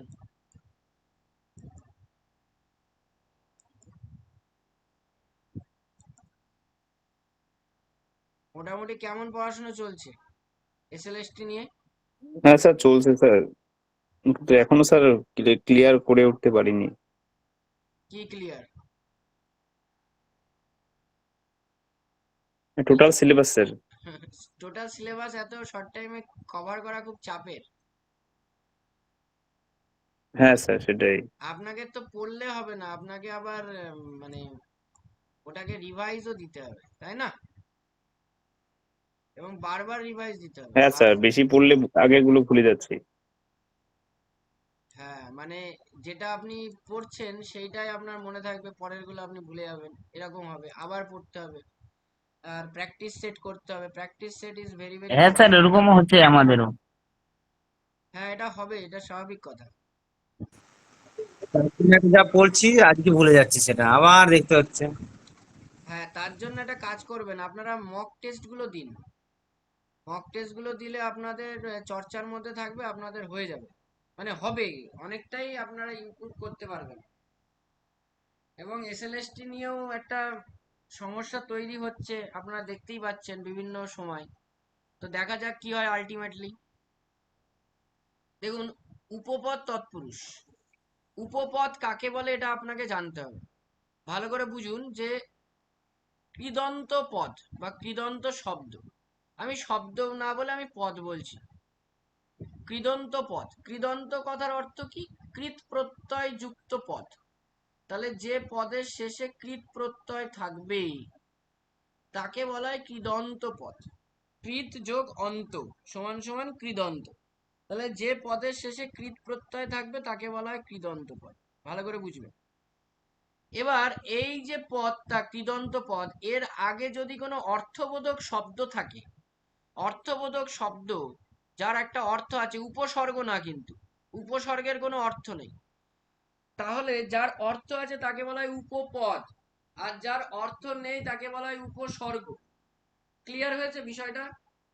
যার অর্থ নেই তাকে বলা হয় উপসর্গ। যেমন প্রপরা, অপশমনী, অবনু, নির্দুর্বি, অধিসু, উদ, পরিপ্রতি, অভি, অতি, অপি, উপা, এই যে 20টা, এটা হচ্ছে সংস্কৃত উপসর্গ, কিন্তু এদের অর্থ নেই। এরা ধাতুর সাথে বসে নতুন অর্থ তৈরি করে, কিন্তু উপপদের নিজেরই একটা অর্থ আছে। যখন কৃদন্ত পদের সঙ্গে তার আগে একটা অর্থযুক্ত পদ বসে থাকে তখন সেই সমাসকে বলা হয় উপপদ তৎপুরুষ সমাস। তবে মনে রাখতে হবে পদটা হতে হবে কি? পদটা হতে হবে ক্রিয়া। তার মানে কৃদন্ত পদ মানে হচ্ছে ধাতুর সাথে বসে, ভালো করে বুঝতে হবে, ধাতুর সাথে কৃত প্রত্যয় হয় আর শব্দের সাথে তদ্ধিত প্রত্যয় হয়। তাহলে ধাতুর সাথে যে প্রত্যয়টা হলো সেটা কৃত প্রত্যয়, সমান সমান আমরা লিখতে পারি ক্রিয়া। তাহলে আমার পরের পদটা হতে হবে একটা ক্রিয়া। কি হতে হবে? ভালো করে বলুন। ধাতুর সাথে কৃত প্রত্যয় হলে কি তৈরি করে? ক্রিয়া। ক্রিয়া। তাহলে প্রথম পদটা বিশেষ্য হবে, কিন্তু পরের পদটা কি হবে? কৃদন্ত পদ হবে। না, বলুন ক্রিয়াপদ হবে। কৃদন্ত পদ মানেই তো ক্রিয়াপদ। হুম। ক্রিয়াপদ হবে স্যার। হ্যাঁ, তাহলে আপনাকে যদি পরীক্ষায় প্রশ্ন করা হয় যে উপপদ তৎপুরুষ সমাসের পূর্বপদ এবং পরপদ কোন মানে কি হিসাবে ব্যবহৃত, মানে কি পদ, সেগুলো কি কি পদ, তাহলে পূর্বপদ হবে বিশেষ্য আর পরপদ হবে কি ক্রিয়া। ক্রিয়া। যেমন পরপরটা ক্রিয়া হবে স্যার। হ্যাঁ, যেমন আমি আপনাকে একটা উদাহরণ দিচ্ছি। মনে করুন আপনি লিখলেন, আমি লিখলাম মধু। স্যার এই যে তাহলে স্যার, হুম, হ্যাঁ বলুন বলুন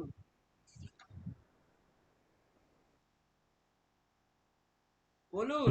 পঙ্কজ কি করে উপপদ তৎপুরুষ হলো একটু বুঝে দিলেন। পঙ্কজ, পঙ্কজ শব্দটা কি করে উপপদ তৎপুরুষ হলো? হ্যাঁ, বুঝিয়ে দেবো, 100 বার বুঝিয়ে দেবো। দেখুন, একটা ভালো করে একটা জিনিস লক্ষ্য করবেন। আচ্ছা, মধুরটা তাহলে কেটে দিই, আপনি বললেন পঙ্কজ, তাহলে পঙ্কজই লিখি। পঙ্কজ, পঙ্কজ মানে কি?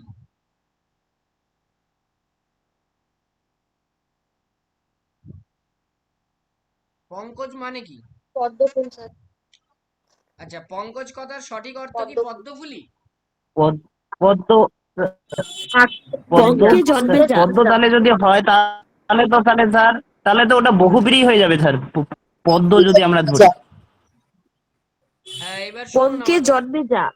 আমার কথা শুনুন, এইবার ভালো করে শুনুন। না আপনাদের স্যার, পঙ্কে পঙ্কে জন্মে যা, হ্যাঁ বহুব্রী হ্যাঁ হবে না। হ্যাঁ হ্যাঁ, সঠিক কথা সঠিক ওর কথা। জন্যই স্যার এটাকে বলছি যে এটা উদাহরণটা কেন এরকম ব্যতিক্রম, যে পঙ্কজ আমরা পদ্মকে জানি, তাহলে পদ্ম যদি একটা আলাদা অর্থ নেয় তাহলে সেটা বহুব্রী হয়ে যাচ্ছে, কিন্তু এখানে কি কি কিভাবে উপপদ তৎপুরুষ হচ্ছে?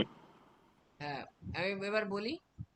আমি লিখলাম পঙ্ক জ যোগ অ, সংস্কৃতের ড।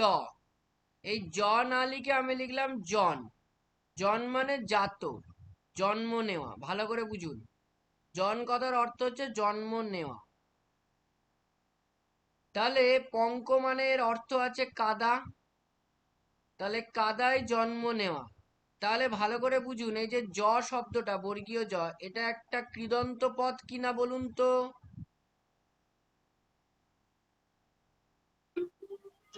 হ্যাঁ স্যার। কেন কৃদন্ত পদ? কারণ এখানে হ্যাঁ, ধাতুর সাথে বসেছে। কার সাথে বসেছে?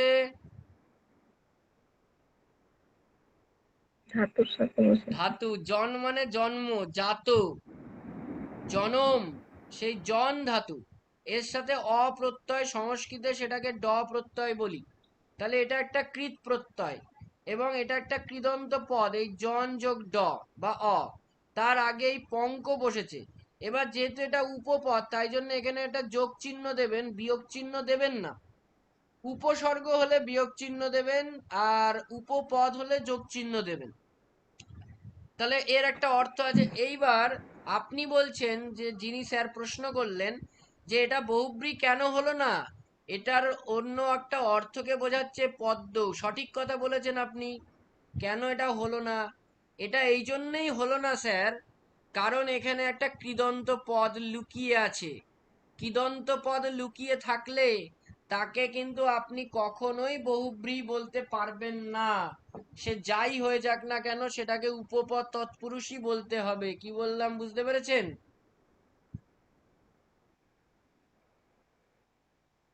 হ্যাঁ স্যার। আবার বলুন।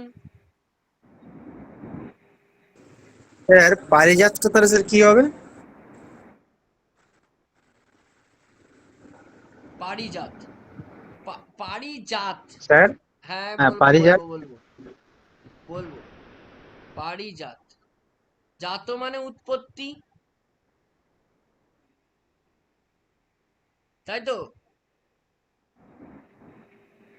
তাই তো? হ্যাঁ, জন্ম। আর পারি মানে হ্যাঁ স্যার। সমুদ্র, পারি মানে সমুদ্র। তাহলে পারিজাত কথার অর্থ হচ্ছে সমুদ্র হইতে উৎপত্তি। এটা অপাদান তৎপুরুষ সমাস। এটার ব্যাস বাক্য হবে পারি হইতে জাত। জাত কথাটা থাকলে অপাদান তৎপুরুষ হবে। যেমন জাত, জাত, জ না কিন্তু, জাত কথা বলতে হবে। জাত কথাটা থাকলে, জাত মানে তৈরি হয়েছে, জন্ম হয়েছে, তাহলে কোনো একটা জায়গা থেকে জন্ম হয়েছে। জাত থাকলে অপাদান, আর জ থাকলে উপপদ।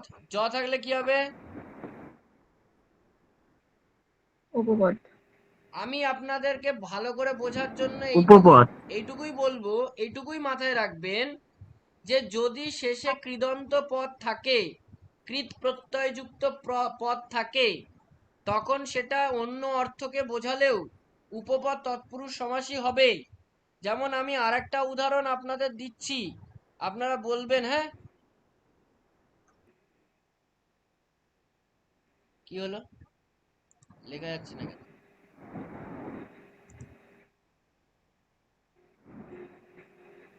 আচ্ছা, ডমরুধর,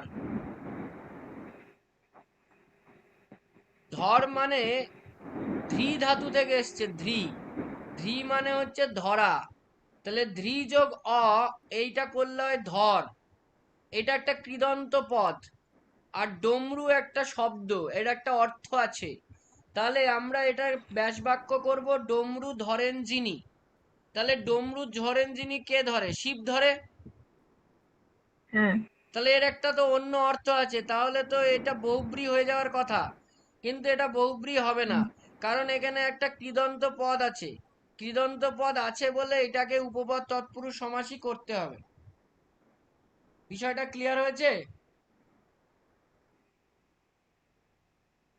স্যার এটা তাহলে হ্যাঁ স্যার। ডমরু, স্যার স্যার বলতে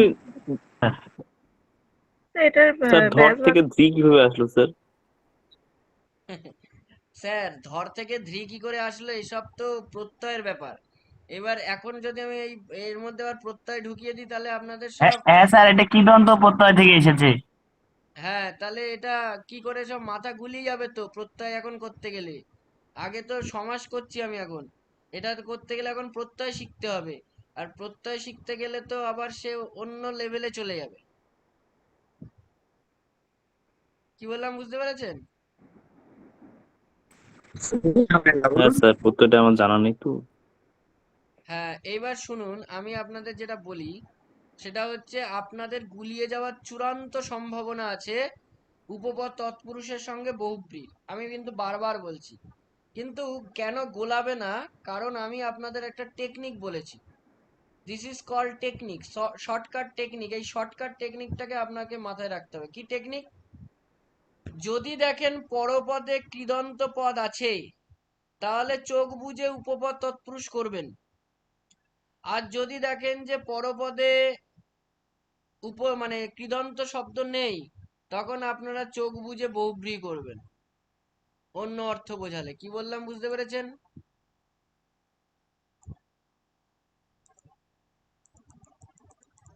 হ্যাঁ স্যার, উপপদের ক্ষেত্রে অন্য অর্থ বোঝাতেও পারে, কিন্তু যদি এই কৃদন্ত পদ থাকে পরপদে তাহলে সেটা উপপদই হবে, মানে অন্য হ্যাঁ, অর্থ বোঝালেও, তাই হ্যাঁ, তো? একদম। অনেকে বলে সমাস শিখতে নাকি 6 মাস লাগে, মানে কথাই বলে আর কি। কিন্তু আমার মনে হয় সমাস একটু কনসেপ্টের ক্লিয়ারেন্স থাকলে, মানে ক্লিয়ার যদি থাকে কনসেপ্ট, তাহলে ইজিলি করা যাবে। যেমন আমি আপনাকে বললাম, ভালো করে দেখুন তো, এইখানে কোনো, আচ্ছা, বিনা পানি বলতে আপনারা তো সবাই বোঝেন সরস্বতীকে বোঝাচ্ছে, তাহলে এটা তো বহুব্রী হবে, হবে কি না? হ্যাঁ। হবে তো? স্যার, বিনা বিনা পানি তো বহুব্রী হয়ে যাবে। হ্যাঁ, কেন হলো স্যার? কারণ পানি কি আপনার কৃদন্ত হ্যাঁ, শব্দ? বিনা পানি তো যা স্যার। না, সব ঠিক আছে, না, এটা অত আমি বুঝি না। ম্যাডাম, আমি আপনাকে একটা এটা কথা তো বলছি, অর্থ। শুনুন, আমার কথাটা শুনে নিন সবাই। কোনোদিন ব্যাস বাক্য দেখে সমাস করবেন না, তাহলে কিন্তু পরীক্ষায় পস্তাতে হবে। ব্যাস বাক্য দেখবেন না কখনো, আর ব্যাস বাক্য যদি দেয়া না থাকে তখন তো ডুবে যেতে হবে। তাই ব্যাস বাক্য দেখবো না, আমরা সমাসবদ্ধ পদটা দেখব। সমাসবদ্ধ পদে দেখুন তো, এখানে এই যে পানি, এটা একটা বিশেষ্য পদ, তো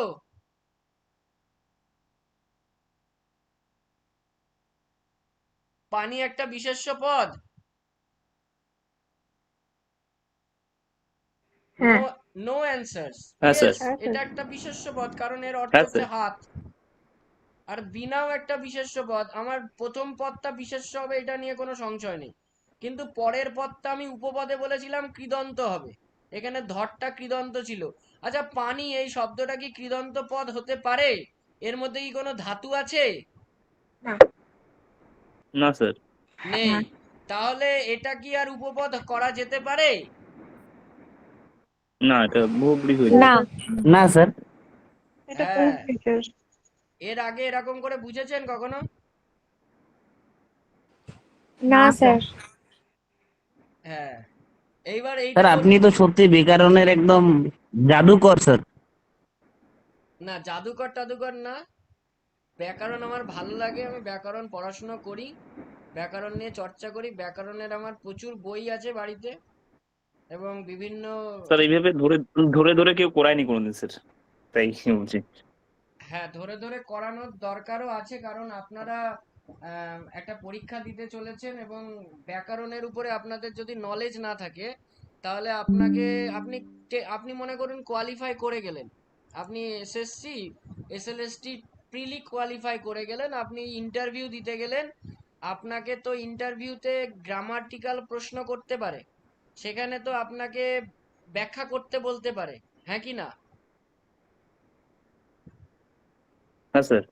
তখন আপনাকে যখন ব্যাকরণ হ্যাঁ থেকে স্যার। হ্যাঁ যখন আপনাকে ব্যাকরণ থেকে একটা প্রশ্ন ধরে বলবে এটা কেন এরকম হলো, ওটা কেন ওরকম হলো না, তখন আপনি তো ব্যাখ্যা করতে পারবেন না, যদি আপনি ডিটেলসে না জানেন। আপনি প্রিলিতে পাশ করে গেলেন, মুখস্থ বিদ্যে ভালো ছিল, আপনার হয়ে গেল, কিন্তু আপনার কিন্তু ইন্টারভিউ সেশনটা কিন্তু খারাপ হয়ে যেতে পারে। সেই জন্য উই আর মানে preparing for the future, not for the present. আমরা কিন্তু বর্তমানের জন্য প্রিপারেশন নেব না, ভবিষ্যতের জন্য নেব, যাতে করে আমরা খুব ভালো জায়গায় যেতে পারি। এবার আপনাকে একটা জিনিস দেখুন, আমি এখানে লিখেছি চন্দ্রচূড়া। আচ্ছা, চূড়া বলতে একটা বিশেষ্য পদ না, একটা জায়গা বোঝাচ্ছে না? হ্যাঁ স্যার। আর চন্দ্র তো বিশেষ্য হ্যাঁ পদ, স্যার। চন্দ্রও তো বিশেষ্য পদ। তাহলে চূড়া যদি একটা বিশেষ্য পদ হয়, তাহলে এর মধ্যে কি আর কোনো ধাতু থাকতে পারে? বিশেষ্য পদের মধ্যে কি কোনো ধাতু থাকে? না। না। না স্যার। না তাহলে স্যার। আমরা এটা বলতে পারি চন্দ্র মানে চাঁদ চূড়াতে আছে যার, বা চূড়ায় আছে যার, বা চন্দ্র চূড়ায় যার, তাহলে এটা হচ্ছে অন্য পদকে বোঝাচ্ছে, শিবকে বোঝাচ্ছে। তাহলে এটা কি আর উপপদ তৎপুরুষ হবে? না, বহুব্রী। না, হবে না। না স্যার, উপরি। বহুব্রীহি। বহুব্রী হয়ে যাবে। তো এই হচ্ছে বিষয়, এই হচ্ছে বিষয়। তাহলে বিষয়টা কিছুই না, আমি আপনাদের একদম ক্লিয়ার করে দিলাম যে উপপদ তৎপুরুষ আর বহুব্রীর মধ্যে এই হচ্ছে আপনার ডিফারেন্স। এইটুকু ডিফারেন্স যদি আপনার মাথায় থাকে, স্মরণে থাকে, আমার কথা যদি আপনার মনে থাকে, তাহলে আপনি ইজিলি বহুব্রী আর উপপদ তৎপুরুষের পার্থক্য করতে পারবেন, নো প্রবলেম, কোনো প্রবলেম হবে না। কি বললাম বুঝতে পেরেছেন নিশ্চয়ই? তাহলে এবার পরেরটা আসি। আমরা 1.5 ঘন্টায় 7খানা প্রশ্ন করেছি, তাই তো? মাত্র 7টা প্রশ্ন।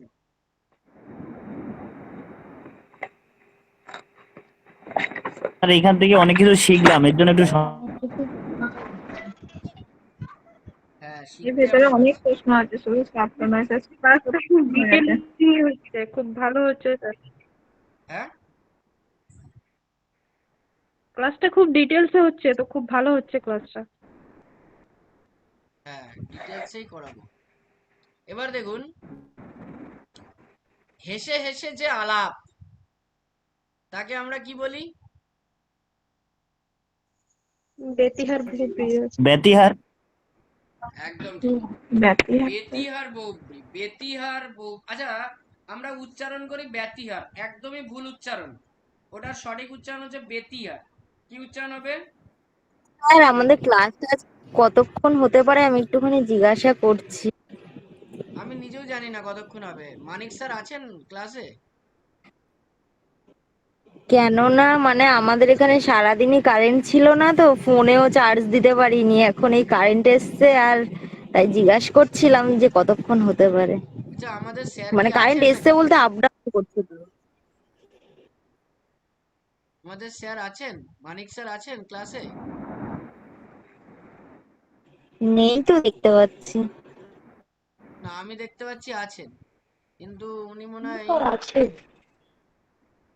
উনি মনে হয় ক্লাসে। ও হ্যাঁ আচ্ছা, আপনারা যতক্ষণ করতে চাইবেন মোটামুটি করাবো, কিন্তু একটা লিমিটের মধ্যে আমাদের থাকতে হবে। স্যার একটা লিমিটের হ্যাঁ মধ্যে একটু হোক আমাদের স্যার, একটু করুন, আরেকটু চলুক ক্লাসটা। স্যার বললাম সমাজের যে কটা প্রশ্ন আছে সে কটা যদি করা যায় তাহলে হ্যাঁ, হয়। আপনার কথা শুনতে পেলাম না ম্যাডাম, একটু পরিষ্কার করে বলুন, কেটে গেল। মানে ব্যাকরণের ক্লাসটা পর্যন্ত যতগুলো প্রশ্ন আছে যদি ব্যাকরণ ভিত্তিক সেই ক্লাসগুলো পর্যন্ত ভালো হয়। টেক্সচুয়াল ব্যাপারটা তো করে নেওয়া যায়। আচ্ছা আচ্ছা, মনে করুন হাসাহাসি, এটা বেতি আর বৌব্রি হলো, খুব ভালো কথা, আপনারা তো জানেন বেতি আর বৌব্রি হলো, কিন্তু এটা কেন হলো এটা বুঝতে হবে। এখানে দুজন কর্তা থাকে, ভালো করে বুঝুন। সাবজেক্ট দুজন থাকবে, দুজন কর্তা থাকবে, এবং দুজন কর্তার মধ্যে একই ক্রিয়ার বিনিময় হবে। একই ক্রিয়ার বিনিময় হবে মানে ফার্স্ট কর্তা যে কাজটা করবে সেকেন্ড কর্তাও সেই একই কাজই করবে, তবেই সেটা বেতি আর বৌব্রি হবে। কি বললাম বুঝতে পেরেছেন? হ্যাঁ হ্যাঁ স্যার। স্যার। হ্যাঁ, যেমন আমি আরো দু একটা উদাহরণ দিতে পারি, আপনারাও দু একটা উদাহরণ দিতেই পারেন, আপনারা দিতে পারেন তো দিন। লাঠালাঠি। বাহ, তাহলে হাতি। লাঠালাঠি কথার অর্থ কি? আমি আপনাদের কাছেই প্রশ্ন করছি, লাঠালাঠি কথার অর্থ কি? একজন লাঠি নিয়ে মারামারি করছে, তাকে কি লাঠালাঠি বলবো? লাঠিতে লাঠিতে লাঠিতে লাঠিতে লড়াই। আচ্ছা, কেন লাঠিতে লাঠিতে লড়াই কেন হলো? ভালো করে বুঝতে হবে কিন্তু স্যার, এইটা সাবজেক্ট, এইটাও সাবজেক্ট। এখানে দুটো সাবজেক্ট আছে, দুজনেই। দুটো কর্তা আছে, এবং দুটো কর্তাই লাঠি নিয়ে কি করছে? মারামারি করছে বা যুদ্ধ করছে, তাই তো? হ্যাঁ স্যার। নাকি একজন ব্যক্তি লাঠি নিয়ে মারামারি করছে? না স্যার স্যার, দুজন দুজন। ব্যক্তি একই ক্রিয়া করছে। হ্যাঁ, দুজন ব্যক্তি লাঠি নিয়ে মারামারি করছে, তাই জন্য এটা বেতিহার হলো। একা একা করলে কি সেটা বেতিহার হতো? না। না। এইবার আমার এখান থেকেই একটা না প্রশ্ন স্যার। আছে। মনে করুন আমি এখানে কানাকানি বলে একটা শব্দ স্যার দিলাম। হ্যাঁ বলুন। বলছি স্যার, ব্যতিহারে কি ওই দুইটা ইয়ে কি মোটামুটি একই রকম হয় নাকি সবগুলো? হ্যাঁ হ্যাঁ, মানে দুটো ক্রিয়াপদ সেম হবে, মানে একই ক্রিয়ার পারস্পরিক হ্যাঁ সেটাই। বিনিময় হলে তাকে বেতিহার বৌব্রী সমাস বলে। আপনাকে না, মানে আমি আপনাদের কাছে অনুরোধ করব আপনাদেরকে, যে আপনারা শুধু একটা জিনিস মাথায় রাখবেন, যে প্রত্যেকটা ব্যাকরণের যে টপিকগুলো আছে তার যেন আপনাদের সংজ্ঞাটা মনে রাখতে হবে। সংজ্ঞাটা কিন্তু আপনাদেরকে মাথায় রাখতে হবে, নাহলে কিন্তু আপনারা ক্লিয়ার কাট আপনাদের কিন্তু আন্ডারস্ট্যান্ডিং তৈরি হবে না। কারণ আপনি যখন বলবেন যে বেতিহার বৌব্রী, তা হোয়াট ইজ বেতিহার বৌব্রী? বেতিহার বৌব্রীটা কি? বেতিয়ার বৌব্রী কথার অর্থ হচ্ছে যখন দুটো কর্তা থাকবে, অবশ্যই দুটো কর্তা থাকবে, কারণ আপনারা কারকে পড়েছেন বেতিহার কর্তা, পড়েছেন তো?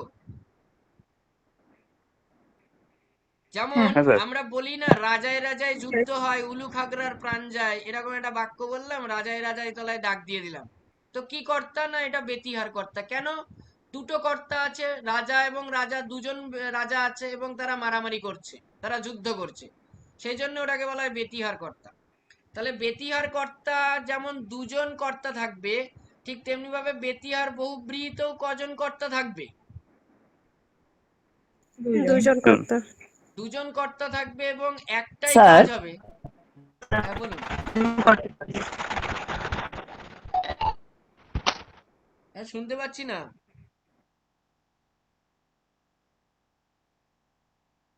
আচ্ছা, দুজন কর্তা থাকবে এবং একটাই কাজ হবে, মাথায় রাখতে হবে একটি বা একই কাজ হবে। আলাদা কাজ হলে কিন্তু বেতিয়ার বৌব্রী হবে না, আলাদা কর্তা হলে বেতিয়ার বৌব্রী হয় না। একই কাজ হতে হবে, একই ক্রিয়া এবং দুজন কর্তা, এই হচ্ছে এর বৈশিষ্ট্য, একই ক্রিয়া এবং দুজন কর্তা। এইবার আমি আরেকটা লিখছি।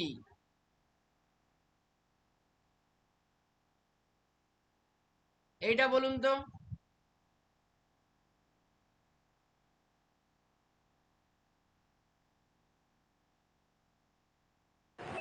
এটা দুজন নয় এটা তো স্যার, একজন। নব্বই ভাগ। হাঁটাহাঁটি স্যার, এটা পরস্পর হাঁটাহাঁটি স্যার হবে নাকি?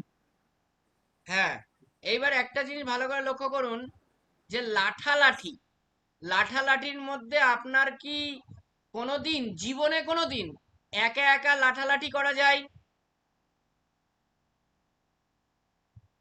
না স্যার। কানাকানি না স্যার। জীবনে স্যার, কোনোদিন একা আমি একা বললাম স্যার কানাকানি এই যে করা যায়? জীবনে কোনোদিন একা একই না কানাকানি স্যার। করা যায়? না স্যার। কিন্তু না। হাঁটাহাঁটি একা একা করা যায় তো? যাই। হ্যাঁ যায় স্যার। যখন কোনো কাজ একা একা করা যায় তখন সেটাকে কি আর বেতিয়ার বৌবরি বলবো? না না। এটাকে নিত্য সমাস বলে। খুব ইম্পর্টেন্ট, কিন্তু পরীক্ষায় দিতে পারে এরকম ট্রিকি কোশ্চেন। এর ব্যাস বাক্য হবে কেবল হাঁটা। হাঁটাহাঁটির ব্যাস বাক্য হবে কেবল হাঁটা। কেবল হাঁটা, হ্যাঁ স্যার। দেখুন, আমি আপনাদেরকে কনসেপ্ট ক্লিয়ার করে দিলাম। যখন জীবনে কোনোদিন একা একা কাজ করা যাবে না সেই রকম সমস্ত শব্দই বা পদ বেতিহার বহুব্রী। কিন্তু একা একা করা যেতে পারে, আবার দুজনে মিলেও করা যেতে পারে। একা একা করা যেতে পারে হাঁটাহাঁটি, তখন সেটা নিত্য সমাস হবে। কি বললাম বুঝতে পেরেছেন? স্যার তাহলে তো বকাবকিও তো এই হবে, বকাবকি একজনেই হ্যাঁ, বকাবকি বকাবকি করবে। করছে। যেমন আমার মা আমাকে বকাবকি করছে, আমার বাবা আমাকে বকাবকি করছে, আমার শিক্ষক মহাশয় আমাকে বকাবকি করছে। হতেই পারে ওটা নিত্য সমাসই হবে। তাহলে কেবল বকা যখনই এরকম থাকবে কেবল দিয়ে করে দেবেন, কেবল বকা, কেবল বকা। আচ্ছা, একটা জিনিস ভালো করে বুঝুন স্যার ম্যাডামরা, এখানে যে কেবল শব্দটা রয়েছে এটা কি এই হাঁটাহাঁটির মধ্যে ছিল?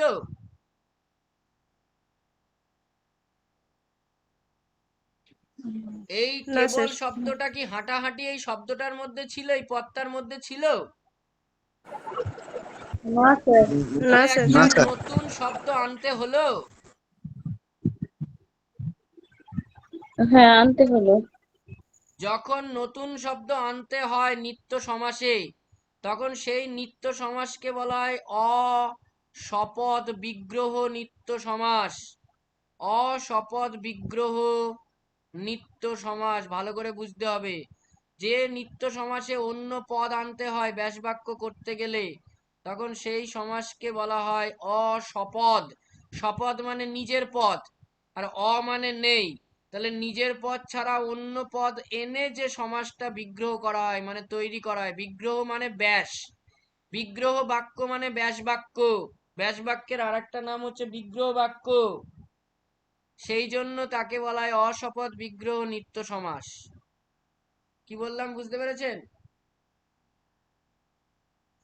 হ্যাঁ স্যার। হ্যাঁ, তাহলে অশপথ বিগ্রহ নিত্য সমাস আপনাদের পুরো ক্লিয়ার বিষয়টা।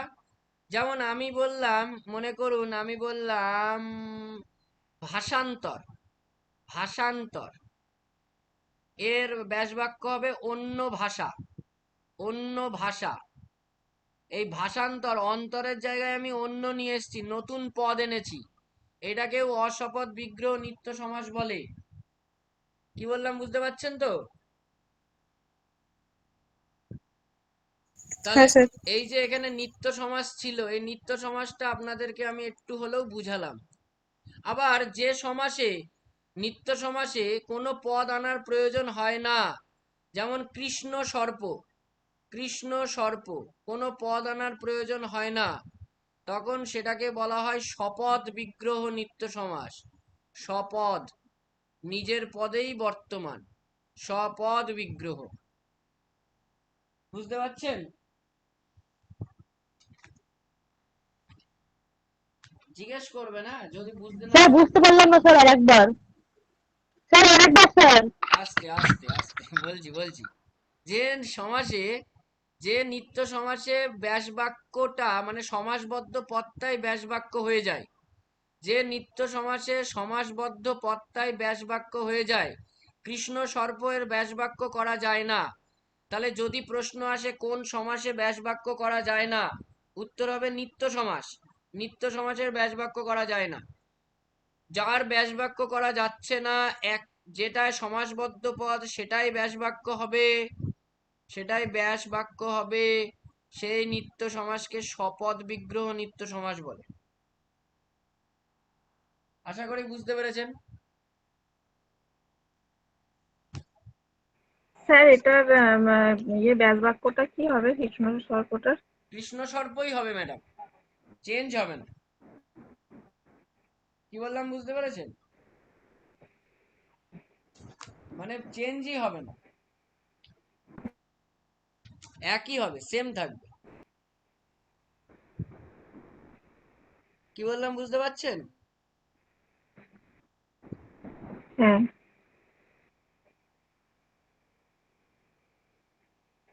আচ্ছা, তাহলে আপনাদের এই পর্যন্ত 8 দাগ অব্দি যে কটা আমি গ্রামার করালাম, আপনাদের কোনো সমস্যা হয়েছে? না স্যার, বুঝে না গেছি। স্যার। স্যার এটার হ্যাঁ বলুন। কানে কানে বলা বল, কানে কানে হচ্ছে কানাকানিটার ব্যাস কানে বাক্য কানে যে কি হবে? মন্ত্রণা, কানে কানে যে মন্ত্রণা, কুমন্ত্রণা দেওয়া হয় কানাকানি করে, কানে কানে যে মন্ত্রণা, তার মানে এখানে দুজন কর্তার প্রয়োজন। একজন কর্তায় তো হবে না কানাকানি। একজন কর্তায় কি কানাকানি না হবে? না। না। একদম ক্লিয়ার তো সমাসের এই জায়গাগুলো? স্যার স্যার আমি একটা কথা মানে প্রশ্ন জিজ্ঞাসা করতে চাই। বলুন হ্যালো বলুন। স্যার, বলছি স্যার আমার সমাজটা সেরকম জানা নেই। বলছি স্যার এই যে সমাসবদ্ধ পদ থেকে যে ব্যাস বাক্যটা বের করা হচ্ছে, স্যার এটা মানে কিভাবে করা হয়? এটা সমাসবদ্ধ পদটাকে দেখে করতে হয়, ঠিক আছে? স্যার কোনটা সমাসবদ্ধ তো এক পদ এক যে অর্থ, এক এক রকম হয়ে যাচ্ছে। হ্যাঁ তো বলছি এক একটা সমাসবদ্ধ পদ তো এক এক রকম ভাবে হচ্ছে, হ্যাঁ, মানে এটা ওই আমি এক বুঝবো একটা কিভাবে এটা কি? সমাসবদ্ধ পদ যখন এক এক রকম ভাবে হবে, তখন আপনার সমাসের যে ভাগগুলো আছে সেই ভাগগুলো আপনাকে জানতে হবে, হ্যাঁ কি না? আপনি যদি ভাগগুলো না জানেন, আপনি যদি সমাসের ভাগগুলোর সংজ্ঞা না জানেন, গঠন বৈশিষ্ট্য না জানেন, তাহলে আপনি কি করতে পারবেন সেটা? না স্যার। তাহলে আপনাকে প্রথমে ব্যাস বাক্য দেখলে তো চলবে না। আপনাকে প্রথমে সমাস দেখতে হবে, সমাসের নামগুলো দেখতে হবে, সমাসের নামের তার অর্থ কি, তার বৈশিষ্ট্য কি, এগুলো সব বুঝতে হবে। তারপরে আপনি আপনি তখন ব্যাস বাক্য করতে পারবেন। সেই জন্য আপনাকে আচ্ছা সমাসের উপরে ফোকাস করতে হবে। সমাস কিন্তু খুবই ইম্পর্টেন্ট একটা পার্ট। এবং আপনি যখন যদি সিলেক্টেড হন as a teacher of class 9, 10 or 11, 12, আপনাকে কিন্তু সমাস করাতে হবে। আর সমাস এইভাবে করালে ছাত্রছাত্রীরা কিন্তু অনেক বেশি অ্যাট্রাক্টেড হবে। আমি ওই যে গতানুগতিক পদ্ধতিতে এটা এই সমাস সংজ্ঞা এই দুটো উদাহরণ দিয়ে দিলাম, ওতে কিন্তু কিছুই বোঝার নেই। আমি কেন এটাকে বলছি, আমি কেন বোঝাচ্ছি, আপনাদের সুবিধার্থে, আপনারা যাতে এটাকে আয়ত্ত করতে পারেন এবং পরবর্তীকালের প্রভাবটা বোঝেন। একজন আবার কমেন্ট করতে দেখো বুঝি হ্যাঁ স্যার এই মাসটা যে হ্যাঁ বলুন।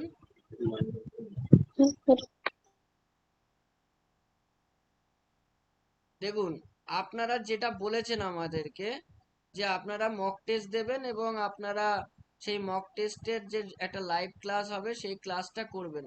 আমি জানি না কতজন ভর্তি হয়েছেন, সেই যারা হয়েছেন তারা সেইভাবেই করবেন এবং সেইভাবেই আনা হয়েছে। তো সেখানে যে মক টেস্ট রিলেটেড যে লাইভ ক্লাসগুলো হবে, মক টেস্টের উত্তরগুলো করে দেওয়া হবে বা ব্যাখ্যা করে দেওয়া হবে, সেইখানে কিন্তু খুব সব যে পরপর ডিটেলসে আমরা যেরকম ভাবে করি সেরকম ভাবে কিন্তু ডিটেলসে আমরা করতে পারবো না। কারণ তাতে করে আপনারা দেখতেই পাচ্ছেন যে প্রায় 2 ঘন্টা হতে চললো আমরা 8টা কারক, সরি 8টা ব্যাকরণের প্রশ্ন আমরা কমপ্লিট করেছি। আমরা এত ডিটেলসে করেছি এখানে, কিন্তু এত ডিটেলসে করতে গেলে আমাদের ওই অতগুলো প্রশ্ন করতে গেলে আমাদের তো 5-6 ঘন্টা লেগে যাবে। তো এটা তো পসিবল নয়। তাহলে সেক্ষেত্রে কিন্তু আপনাদেরকে এইভাবেই কিন্তু করতে হবে। মানে আমরা একটা কোশ্চেন দেখলাম, সেই কোশ্চেন অনুযায়ী রিলেটেড কোনো কোশ্চেন হয় কিনা দেখলাম এবং একটু ব্যাখ্যা করে দিলাম। কিন্তু আপনি যদি বলেন স্যার সমাস ডিটেলসে পারি না, প্রত্যয় ডিটেলসে জানি না, কারক ডিটেলসে জানি না, এর ভেতরে অনেক কিছু আছে। তো সেক্ষেত্রে শব্দভাণ্ডার সম্পর্কে আমাদের জ্ঞান কম আছে। তো সেক্ষেত্রে কিন্তু আপনাদের এই ডিটেলসের ক্লাস এইভাবে তো সম্ভব হবে না, মানে যেভাবে করা হচ্ছে আমাদের ক্লাস অ্যারেঞ্জমেন্ট স্যার সেই। স্যার বলছি স্যার পেইড ব্যাচে স্যার কিভাবে ক্লাস হয়? পেইড ব্যাচের ক্লাসটা এখানে মানিক স্যার উপস্থিত আছেন, যিনি এই ব্যাচের কর্ণধার আর কি। তিনি বলতে পারবেন সবকিছু ডিটেলসে, এবং উনি বলেওছেন আশা করি। আপনি শুনেছেন নিশ্চয়ই, নাকি না শোনা হয়নি? না স্যার, আজকে প্রথম। আজকে প্রথম। তাহলে আফটার দ্য ক্লাস, স্যার একটু বললে ভালো হয়। আচ্ছা ওটা স্যারই বলুক। স্যার, স্যার, হ্যাঁ বলুন। আমি একটা সাজেশন চাইছিলাম যে ব্যাকরণের তো অনেকটাই আছে আমাদের সিলেবাসের মধ্যে, তো শর্ট টাইমের মধ্যে মানে মোটামুটি কোন টপিক গুলো আমরা একটু বেশি ফোকাস করতে পারি বা কোন টপিক গুলো নিয়ে একটু বেশি দেখতে পারি আর কি। টেক্সচুয়াল জিনিসটা আপনাদের পড়তে হবে, ওখানে কিছু বলার নেই। আপনারা ব্যাকরণের ক্ষেত্রে ধ্বনি বর্ণ, ধ্বনি পরিবর্তন, প্রত্যয়, সমাস, কারক, এই জায়গাগুলো একটু ভালো করে পড়ুন। কি বললাম? আর শব্দ ওকে ভান্ডার, স্যার। এই 4-5টা হ্যাঁ স্যার। পার্ট আমি আপনাদের বললাম, এটা একটু ভালো করে পড়ুন। সাহিত্যের ইতিহাসে আপনি কিছু বাদ দেওয়ার নেই, তবে চর্যাপদ, শ্রীকৃষ্ণ কীর্তন, বৈষ্ণব পদাবলী, মঙ্গল কাব্য, এই 4টে একটু ভালো করে দেখার চেষ্টা করুন। আপনি শাক্ত পদাবলীটা একটু হালকা ভাবে নিলেও চলবে, অসুবিধা নেই। দৌলত কাজী, সৈয়দ আলাওল একটু হালকা করে নিলেও চলবে, কিন্তু ওই 4টে একটু ভালো করে দেখুন। অনুবাদ অনুষঙ্গ খুব যে বেশি প্রেসার দিতে হবে এমনটা নয়, একটু হালকার উপর দিয়ে যান। আমার নোট করা আছে, আমি আপনাদেরকে প্রোভাইড করতে পারবো সেই নোটসগুলো। আর অনুবাদ অনুষঙ্গ থেকে বাংলা মানে ভারতীয় সাহিত্যের ধারা থেকে প্রায় 300টি প্রশ্ন আমার কাছে আছে, তার উত্তর সহ। এবং পাশ্চাত্য সাহিত্যের ধারা থেকেও 300টি প্রশ্ন আমার কাছে আছে, তার উত্তর সহ। ওর মধ্যেই আপনি কমন পেয়ে যাবেন, একদম 100% শিওর আমি।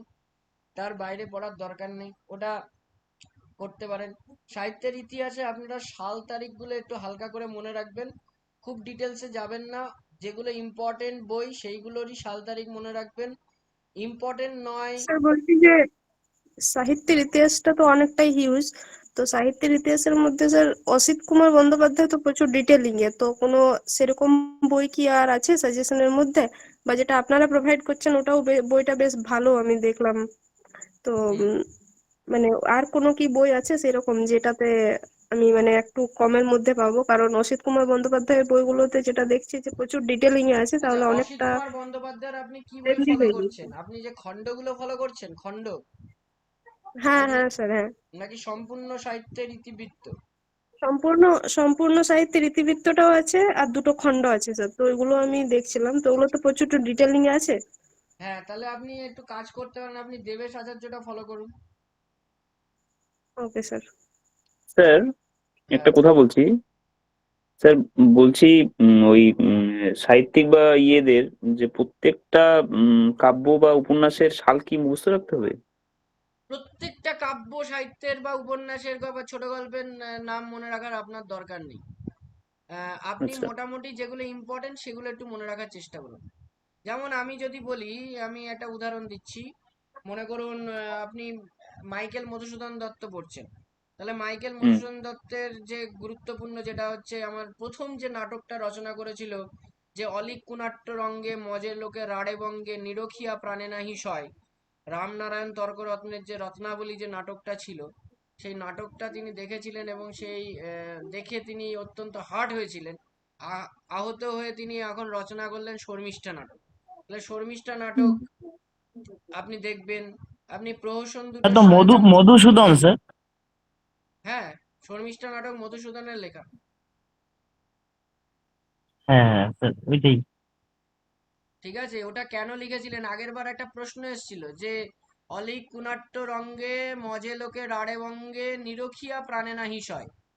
এটি মানে এটি কে বলেছিলেন? এটা মাইকেল বলেছিলেন, এবং মাইকেল এটা দেখে তিনি শর্মিষ্ঠা নাটক লিখেছিলেন। রামনারায়ণ তর্করত্নের একটা নাটক রত্নাবলী, সেই রত্নাবলী নাটকটা অত্যন্ত মানে নিম্ন রুচি সম্পন্ন হয়ে গিয়েছিল, সেই জন্য তিনি অভিনয়টা দেখলেন এবং সেটাকে তিনি মানে ভাবলেন যে একটা নতুন করে একটা নতুন নাটক আমাকে লিখতে হবে, যেটা হবে খুব সুন্দর একটা রুচিসম্মত একটা নাটক। তিনি শর্মিষ্ঠা লিখলেন মহাভারতের দেবযানী, যযাতি আর শর্মিষ্ঠার কাহিনীকে অবলম্বন করে। তারপরে তিনি তিলোত্তমা, সরি, আমাদের আর কি নাটক আছে, কৃষ্ণকুমারী নাটক আছে। কৃষ্ণ কৃষ্ণকুমারী নাটককে আমাদের একটা তথ্য পদ্মা ওখানে মনে রাখতে হবে যে পদ্মাবতী। পদ্মাবতী আছে, কিন্তু কৃষ্ণকুমারী নাটকটাকে আমাদের মনে রাখতে হবে কেন, খুব ভালো করে, কারণ কৃষ্ণকুমারী নাটকটি আমাদের বাংলা সাহিত্যের প্রথম সার্থক ট্র্যাজেডি নাটক। এই কৃষ্ণকুমারী নাটকে উইলিয়াম শেক্সপিয়ারের কিং লিয়ার যে নাটকটা আছে, সেই কিং লিয়ার নাটকের ছায়া পড়েছে বা প্রভাব আছে। এইগুলো আপনাদেরকে একটু মনে রাখতে হবে, সালটা মনে রাখতে হবে। দুটো প্রহসন আছে, একে কি বলে, সভ্যতার বুড়ো শালিকের ঘাড়েরও। আপনার যে কাব্যটা আছে মেঘনাদ বধ কাব্য, মেঘনাদ বধ কাব্য, এটা কিন্তু মনে রাখতে হবে। নটি স্বর্গ মনে রাখতে হবে, কত সালে প্রকাশিত হয়েছিল, কে প্রকাশ করেছিলেন, এগুলো কিন্তু আপনাদের একটু মাথায় রাখতে হবে। তো এই যে ছোটখাটো তথ্যগুলো, এগুলো মনে রাখতে হবে। খুব বেশি ডিটেলিং এ যাওয়ার দরকার নেই, কারণ আপনি যদি খুব বেশি ডিটেলিং এ চলে যান তাহলে কিন্তু আপনার ওই একটা দুটো পড়তে গিয়েই সময় চলে যাবে, আপনি কিন্তু আর অন্যগুলোকে কভার আপ করতে পারবেন না। যেমন দীনবন্ধু মিত্রের আপনার নীল আচ্ছা। দর্পণটা মনে রাখতে হবে, সধবার একাদশী মনে রাখতে হবে, তারপরে লীলাবতী মনে রাখতে হবে, এগুলো একটু মনে রাখতে হবে। তো আশা করি বুঝতে পারছেন। বিয়ে পাগলা বুড়ো, বিয়ে পাগলা বুড়োর সঙ্গে কার প্রভাব রয়েছে, মাইকেল মধুসূদন দত্তের বুড়ো শালিকের ঘাড়েরও নাটকের প্রভাব আছে, এগুলো মনে রাখতে হবে। তারপরে যেরকম আমাদের নীল দর্পণ নাটকে আঙ্কেল স্টমস কেভিং, সেই তার একটা এই উপন্যাসের একটা প্রভাব পড়েছে। তো এইগুলো কিন্তু একটু হালকা পাতলা করে আপনাদেরকে মাথায় রাখতে হবে। নীল দর্পণ নাটকটি কে অনুবাদ করেছিলেন, তো এইভাবে আপনাদেরকে হালকার উপর দিয়ে, মানে খুব যে ডিটেলিং এ যেতে হবে এমনটা নয়, কিন্তু আপনাদেরকে কিন্তু মনে রাখতে হবে। এবার একটা জিনিস পড়তে গেলে আমরা দেখতে পাচ্ছি আরেকটা জিনিস ভুলে যাচ্ছি, তাই না? হ্যাঁ স্যার, মানে এইটা পড়লে ওটা আগেরটা মনে হ্যাঁ হারা স্যার। যাচ্ছে। তখন আপনাদেরকে কি করতে হবে, আপনাদেরকে মক টেস্ট গুলোকে প্র্যাকটিস স্যার, করতে হবে। হ্যাঁ বলুন। স্যার ওই যে চরিত্র কি পড়তে হবে স্যার? চরিত্র চরিত্র ইম্পর্টেন্ট, কোন উপন্যাসের কোন যেমন চরিত্র? আপনি বঙ্কিমচন্দ্র চট্টোপাধ্যায়ের উপন্যাসগুলোর চরিত্র দু একটা মনে রাখতে পারেন। বিশেষ করে আপনার আনন্দমঠ, তারপরে বিষবৃক্ষ, কমলাকান্তের উইল, এগুলো মনে রাখতে পারেন। আপনি রবীন্দ্রনাথের উপন্যাসের চরিত্রগুলো একটু মাথায় রাখবেন। সবার চরিত্র আপনার মনে রাখতে হবে না, আপনি যেগুলো ইম্পর্টেন্ট মনে হচ্ছে যে রবীন্দ্রনাথ বা বঙ্কিমচন্দ্র চট্টোপাধ্যায়, এদের চরিত্রগুলো একটু মাথায় রাখুন। আচ্ছা বলুন তো, প্রথম আমাদের বাংলা সাহিত্যের ইতিহাসে প্রথম ব্যঙ্গাত্মক রচনা কোনটি? বাংলা সাহিত্যের ইতিহাসে আমরা যদি বলি তাহলে প্রথম ব্যঙ্গাত্মক রচনা কোনটি? ঘাড়েরও, হ্যাঁ বলুন। বুড়ো শালিকের ঘাড়েরও, বুড়ো শালিকের ঘাড়েরও। বুড়ো না, শালিকের ব্যঙ্গাত্মক বলেছি, ওটা তো প্রহসন।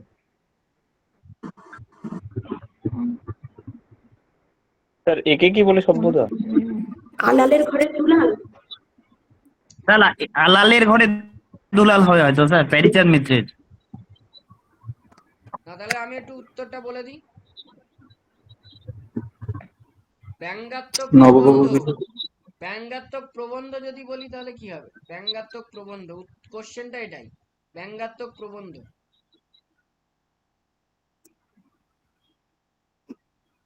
প্রমথ চৌধুরীর হবে কি? বলুন, কাছাকাছি যাচ্ছেন, খুব ভালো লাগলো।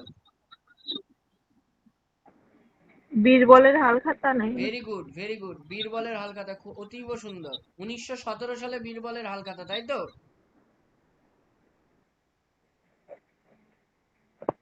সালটা হ্যাঁ স্যার, মনে নেই স্যার। হ্যাঁ, সাল মনে রাখতে হবে। 1917 স্যার। প্রমথ চৌধুরী সর্বপ্রথম কোন পত্রিকায় তার লেখনী শুরু করেছিলেন? সবুজ পত্র। সবুজ পত্রিকা। পত্র স্যার। না না না না না না, সবুজ পত্র তো তিনি তৈরি করেছিলেন।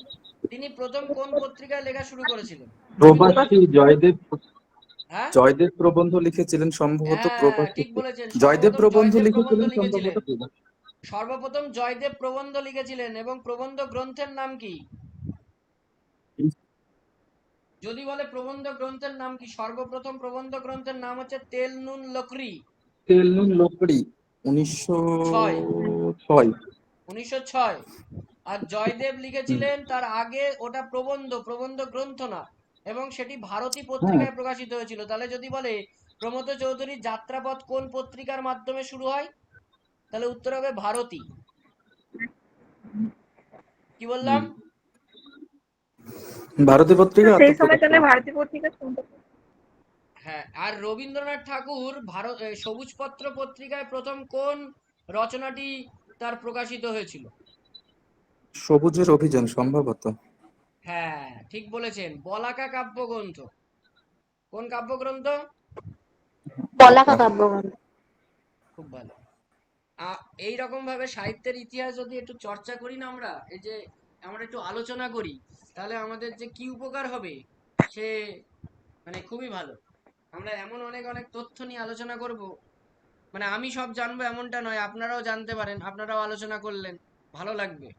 তো এর জন্য আমি বলবো যে আপনারা যদি ওই ক্লাসে জয়েন করতে পারেন, পেড গ্রুপে বা পেড ব্যাচে, খুব যে বেশি নেওয়া হচ্ছে এমনটি নয়। আপনারা যদি পেড ব্যাচে যুক্ত হতে চান বা হন, তাহলে আমরা যেই ব্যাকরণ রিলেটেড যে ক্লাসগুলো চলছে এগুলোও চলবে, তার সাথে সাহিত্যের ইতিহাস নিয়ে আলোচনাও চলবে। তো একটা মানে কম্প্যাক্ট একটা জিনিস হবে। এবার আপনাদের সেটা বিবেচ্য বিষয় যে আপনারা ভর্তি হবেন কিনা, কিন্তু সপ্তাহে কয়দিন স্যার?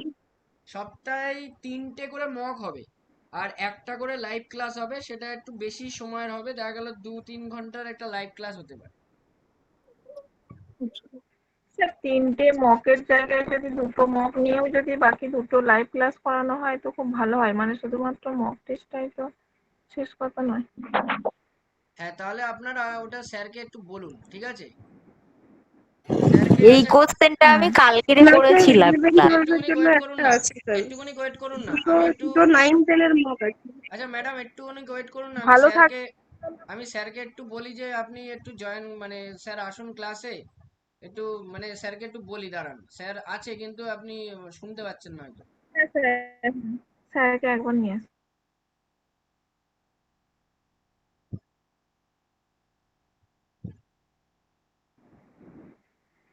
আচ্ছা, আমাদের ক্লাসে এখন যারা যারা আছেন তাদের মতামত কি যে এতগুলো মক টেস্ট কি ক্লাস করাটা বেশি জরুরি নয়?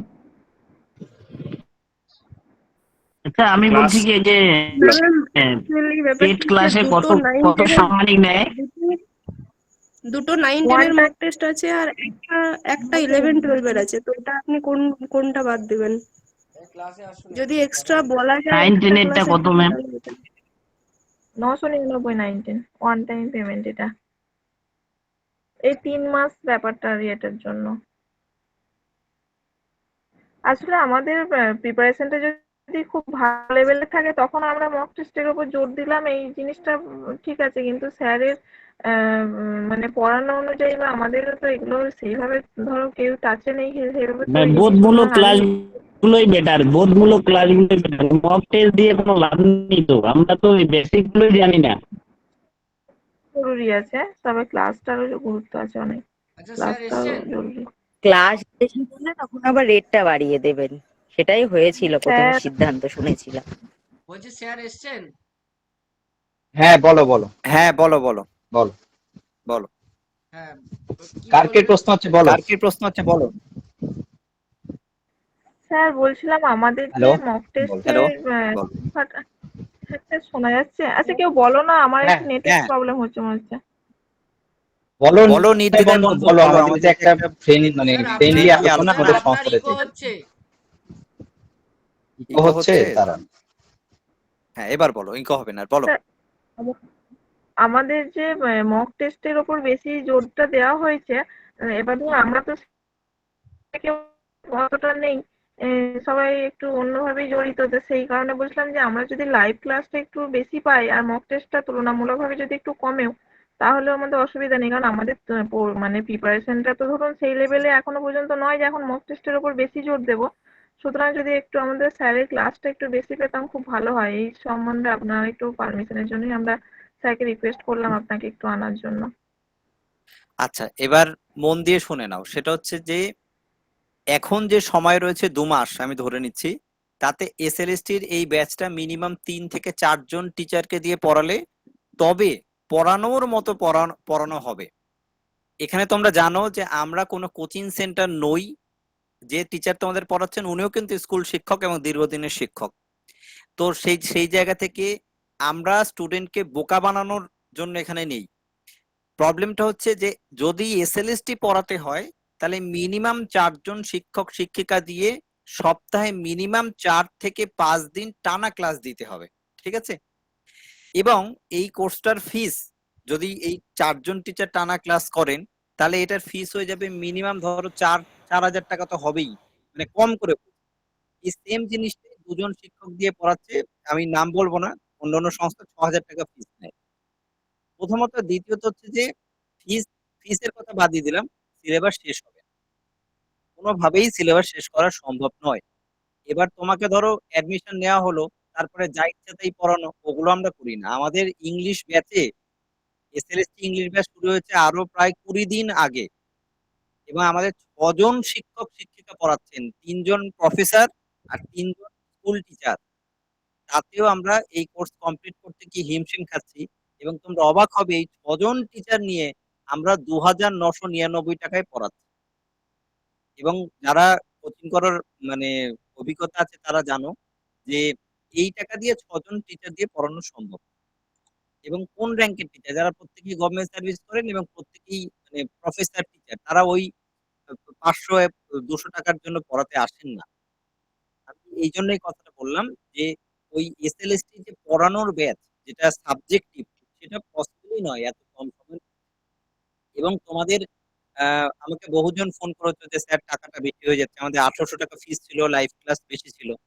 তো সেক্ষেত্রে আমরা একদম ফিস মিনিমাম করে দিয়েছি। আমাদের এই প্রশ্ন তৈরি করতেও তো লোকজন লাগে। আর সত্যি কথা বলতে তোমাদের তো সিলেবাস শেষই হবে না, ব্যাচ করে তো লাভ নেই। একদম একদম স্যার, আপনার সঙ্গে আমি সম্পূর্ণ সহমত। এই 2 মাসে এবং কখনোই মানে সম্ভব না করতে পারি, সিলেবাসটা কমপ্লিট করতে করা। ভালো মানে বরং ভালো লাগলো মক কথা। টেস্ট গুলো দিলেই অনেক বেশি আমাদের প্র্যাকটিস না, হবে, mock এইটাই test এর ঠিক আছে। না, আমি বলে দিচ্ছি 1 মিনিট জাস্ট। আমি করতেই পারি, কথা কেটে যাচ্ছে স্যার। কথা কাটছে না। আমার মনে হয় যে তুমি একটু লেফট করে জয়েন করতে পারো, কাটছে না, আমি শুনছি আমার কথা। আমি স্যার আপনার করতেই পারি, বক্তব্যটাই ঠিক স্যার, মকটাই থাকুক। আমি বলছি বলতে দাও, একটু বলতে দাও 1 মিনিট জাস্ট। আরেকটি বিষয় হচ্ছে যে আমি ব্যাচ করতেই পারি, যেটা অন্য সংস্থা করছে।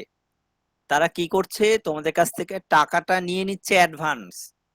কেউ তোমাদেরকে ফ্রিতে পড়াচ্ছে না। আমরা তো তাও অনেকগুলো ক্লাস তোমাদেরকে করালাম, টিচার আমাদের শিক্ষকও তো করিয়ে দিল তোমাদেরকে। এবার কি হচ্ছে, টাকাটা নেওয়ার পর তোমাকে পড়াক না পড়াক, তোমার তো টাকা নেওয়াই উদ্দেশ্য, নেওয়া হয়ে গেছে, তুমি কি করবে? ফেসবুকে 2টো গালাগালি দেবে তাকে। আমি তো দেখি অন্য কমেন্টে শুধু উল্টোপাল্টা কমেন্ট তাদের সংস্থার নামে। কিন্তু তাদের কি হচ্ছে, তারা তো টাকা ইনকাম করে বেরিয়ে যাচ্ছে এবং আরো নতুন নতুন ভাবে প্রচার করছে। কিন্তু আমাদের উদ্দেশ্য সেটা নয়। আমাদের উদ্দেশ্য তুমি যদি উপকৃত হও, যদি তুমি নিজে খারাপ রেজাল্টও করো তাও এটা বলতে বাধ্য হবে না স্যার চেষ্টা করেছিলেন। আমাদের ইংলিশ ব্যাচটা এই লেভেলেই হচ্ছে, যেহেতু আমরা ইংলিশ ব্যাচটা আরো 20 দিন আগে থেকে করছি। আর দ্বিতীয়ত মানে সত্যি কথা শোনো, এই মুহূর্তে কোনো টিচার, সে যেই হোক, আমরা হোক আর যেই হোক, তোমাকে এই মুহূর্তে সিলেবাস শেষ করতে পারবেন না, এবং তিনি তেমন কিছু করতে পারবেন না। এই মুহূর্তে যেটুকু সময় অ্যাজ এ স্টুডেন্ট তোমাকে দিন রাত পড়াশোনা করতে হবে। তোমার কাছে যদি স্টাডি মেটেরিয়ালস না থাকে, আমি আমাদের বই তোমাদেরকে দিয়ে দেব, এবং সেখানে পুরো টপিক ওয়াইজ পর সাজানো রয়েছে, তুমি সেখানে সেটা নিয়ে পড়ো। তোমাকে মানে একগাদা বই পড়তে হবে না। কিন্তু সত্যি কথা বলতে কোনো শিক্ষক শিক্ষিকাই তোমাকে ধরে ধরে এই মুহূর্তে পড়িয়ে সিলেবাস কমপ্লিট করতে পারবেন না। ওটা একটা শো অফ ব্যাচ হবে, তোমার টাকা নষ্ট হবে, এবং তুমিও স্যাটিসফাইড হবে না। অ্যাজ এ টিচার হিসেবে আমি আমার এথিক্স এর কাছে হেরে যাব। কারণ আমরা যে ব্যাচই করি, সেটা আপার প্রাইমারি হোক প্রাইমারি হোক, সেটার লক্ষ্যই থাকে আমার স্টুডেন্টকে সফল করানো। এবং এই কারণে যারা জানো আর না জানো, আমাদের সফলতার রেট অনেক বেশি। একটা সংস্থা থেকে পশ্চিমবঙ্গের 9,000 শিক্ষক রিক্রুটমেন্টের মধ্যে 132টা ছাত্রছাত্রী আমাদের, এটা কিন্তু অনেক বড় অ্যাচিভমেন্ট। এবং আমাদের কোনো অ্যাডও নেই। তো সেই জায়গা থেকে আমরা যেটুকু করব সেটুকু আমরা বেস্ট করব। এবার আসি আমাদের এই বিষয় মানে ব্যাচের বিষয়ে। আমি মাঝখানে একটা কথা বললাম যে যদি তোমাদের কারো নোটের দরকার হয়, এই যে এই বইটার মধ্যে সমগ্র টপিক গুলো পরপর সাজানো অবস্থায় আছে। যদি কারো মনে হয় এই বইটা আমরা তাদেরকে দিয়ে দেব, যদিও সেটা এক্সট্রা মূল্যের বিনিময়, কারণ এখানে অনেক পেজ আছে, 550-600 পেজ আছে, এর সঙ্গে 11-12 যোগ হলে 700 পেজ হয়ে যাবে। প্রিন্ট আউট তোমরা করে নেবে, আমরা দিয়ে দিতে পারি, সেটা তোমার পড়ার উদ্দেশ্যে, এবং তুমি থরলি এই বইটায় শর্টকাট করে দেওয়া আছে, যতটুকু দরকার ততটুকুই আছে, এবং তার সঙ্গে সঙ্গে কি আছে, প্রশ্ন এবং তার উত্তরও করে দেওয়া আছে। প্রত্যেকটা টপিকে এমসিকিউ প্র্যাকটিস দিয়ে দেওয়া হয়েছে, প্রত্যেকটা টপিকে এখানে এমসিকিউ আছে। এর সঙ্গে সঙ্গে আমার মক টেস্ট, আমাদের যে ব্যাচ, সেখানেও তুমি এনরোল হবে এবং তুমি মক টেস্ট ধারাবাহিকভাবে দিতে পারবে। এবার আসি, লাস্ট আমি একটা কথা বলবো, তারপর তোমাদের প্রশ্ন শুনবো। এখন যা সময়, তোমরা দিনরাত নিজে পড়াশোনা করো। আমাদের যে মক টেস্ট ব্যাচটা চলছে, সেখানে ধারাবাহিকভাবে সপ্তাহে 3টে করে মক টেস্ট দাও, এবং তার সঙ্গে স্যারের কাছে ডাউট ক্লিয়ারিং ক্লাস করো ওই প্রশ্ন উত্তর সলভ করার জন্য। আমরা এই মক টেস্টে এই কারণে নিচ্ছি না তোমার পাণ্ডিত্য দেখার জন্য, যে তুমি কত পেলে, 60-60 পেয়েছো না 50 পেয়েছো না 20 পেয়েছো, এটা দেখার জন্য নিচ্ছি না। আমরা নিচ্ছি যে প্রতি সপ্তাহে তুমি 3টে করে পরীক্ষা দিচ্ছ মিনিমাম, তার মানে 180টা নতুন প্রশ্নের সম্মুখীন হচ্ছ, এবং এই 180টা প্রশ্নের সঙ্গে সঙ্গে স্যার যখন বোঝাচ্ছিলেন তখন তিনি কি করছেন, একটা প্রশ্ন বোঝাচ্ছেন এবং সেই প্রশ্নের সঙ্গে আরো 10টা প্রশ্ন কিরকম আসতে পারে উনি কিন্তু বলে দিচ্ছেন। তার মানে প্রতি সপ্তাহে তুমি 300-400 নতুন নতুন প্রশ্ন এবং প্রশ্নের ধারণা তোমার মধ্যে জন্মাচ্ছে। তাহলে প্রতি সপ্তাহে 300 হলে এক মাসে নিশ্চয়ই 1200 প্রশ্ন হবে। তাহলে অনেক প্রশ্ন তুমি সম্মুখীন হবে এবং তুমি অরিজিনাল পরীক্ষায় গিয়ে অবশ্যই এর উপকার পাবেই পাবে। এই যেটুকু কম সময় আছে আমাদের হাতে, এর থেকে উপকারী ব্যাচ আর হতে পারে না। এবার তোমরা বলো বলো। বলছি যে স্টাডি মেটেরিয়ালসটা যেটা আপনারা বলছেন, ওটা আমরা কিভাবে পাবো? সেইটা কি হোয়াটসঅ্যাপে? আমাকে ফোন করো, হ্যাঁ আমি হোয়াটসঅ্যাপে দেবো, কিন্তু এটার জন্য, এটার সঙ্গে কোনো সম্পর্ক নেই। এটার জন্য দুটো শর্ত কেবল। একটা শর্ত হচ্ছে আমাদের যে কোনো একটা ব্যাচে তোমাকে এনরোল হতে হবে, অর্থাৎ একটা শর্ত হচ্ছে আমাদের যে কোনো ব্যাচে তোমাকে এনরোল হতে হবে, ভর্তি হতে হবে, অর্থাৎ তোমাকে এই মক টেস্ট ব্যাচে অ্যাডমিশন নিতে হবে। অ্যাজ এ স্টুডেন্ট হিসেবে তোমাকে আমরা রেজিস্টার্ড করাবো আমাদের সংস্থায়, তারপরেই আমরা তোমাকে আমাদের স্টাডি ম্যাটটা দেবো। কারণ এর আগে বহু সমস্যা হয়েছিল, স্টাডি ম্যাট আমরা এরকম ভাবে দিই না, কখনো দিইনি, আমরা বই হিসাবে বাড়িতে পাঠাই, কিন্তু এখন এত কম সময় আমরা সেটা পেরে উঠবো না। আর একটা ব্যাপার, আমরা সারাদিন কোচিং চালাই না, তার জন্য দেখো ভুলভাল অ্যাডও দিই না, আমরা যেটুকু সময় পাই সন্ধ্যের পরে, তো আমরা এটা পারবো না দায়িত্ব নিয়ে তোমার বাড়িতে পাঠাতে, তাহলে তোমার আরো দেরি হবে। আমরা তোমাকে পিডিএফই দেবো, কিন্তু তুমি আমাদের সাথে একটা ব্যাচে অ্যাডমিশন নেবে, তারপর তোমাকে আমরা পিডিএফটা দিয়ে দেবো, ঠিক আছে? যদিও পিডিএফ এর সঙ্গে মানে মূল ব্যাচের সঙ্গে পিডিএফটার জন্য যে টাকাটা দিতে হবে সামান্য, সেটাও তোমাকে এক্সট্রা পে করতে হবে। এই সেটা তুমি আমাকে এই ক্লাসের শেষে রাত 12টা অবধি আমি থাকি, আমি তো বলেই দিয়েছি যে স্কুল টাইমে আমাকে পাবে না, কিন্তু রাত 12টা অবধি আমাকে পাবে। এই যে নম্বর, এই ক্লাসের শেষে আমাকে ফোন করো, আমি কথা বলে নিচ্ছি। যাদের যাদের স্টাডি মেট প্রয়োজন, এই ক্লাসের শেষে এই নম্বরে 8902204489 স্ক্রিনশট মেরে দাও, এখানে ফোন করো আমাকে ডিরেক্টলি, আমি তোমাদের সাথে কথা বলে নিচ্ছি। আচ্ছা, আরেকটা কথা স্যার, যে মক টেস্ট গুলো আপনারা নিচ্ছেন, সেই মক টেস্ট গুলো দিয়ে সেই অ্যানসার শিটটা কিভাবে সাবমিট করা হবে? অ্যানসার শিটটা আমি বলে দেবো, এটা পেইড ব্যাচে বলে দেবো, ফ্রি ব্যাচে বলে তো লাভ নেই, এখানে সবাই অ্যাডমিশন নেবে না। ওটা আমাদের ব্যক্তিগত, মানে আমাদের স্টুডেন্টদের জন্য আমরা অনেক কিছুই করি, সেটা আমরা পেইড ব্যাচে বলে দেবো। যারা নতুন তাদের জন্য আরেকবার বলছি, এই টোটাল ব্যাচটা শুধু ওয়ান টাইম পেমেন্ট, আর কোনো রকমের টাকা পয়সা দিতে হবে না।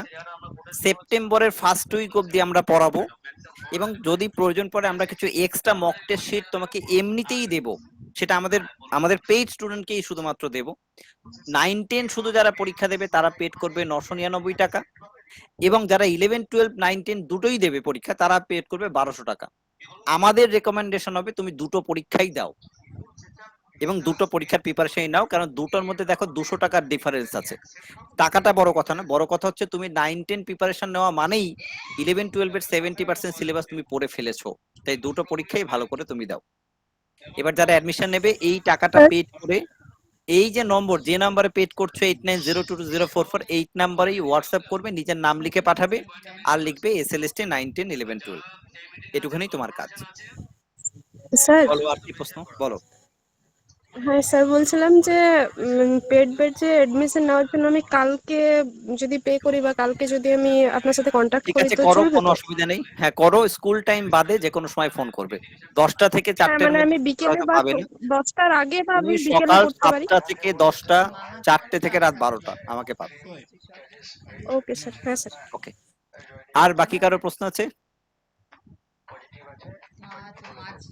স্যার কারো কোনো- বলছি কয়টা মক টেস্ট দেওয়া হয় সপ্তাহে? সপ্তাহে 3টে করে মক টেস্ট, তার মানে মাসে 12টা মক টেস্ট মিনিমাম। মানে এটা একটা আমরা রুটিন হিসাবে করেছি, রুটিনটাও তো কালকে শো করেছিলাম। আমি গ্রুপেও দিয়েছি, আর একবার গ্রুপে দিয়ে দিচ্ছি। রুটিন করা আছে মক ওখানে, মক সোম বুধ শুক্র মক টেস্ট একদিন মক পর পর টেস্টটা কোথায়? অ্যাপে দিতে হবে না কোথায়, না পিডিএফ এ ডাইরেক্ট না, গুগল থেকে? অ্যাপ আমরা পিডিএফ দেবো, এবং তোমরা ওয়েব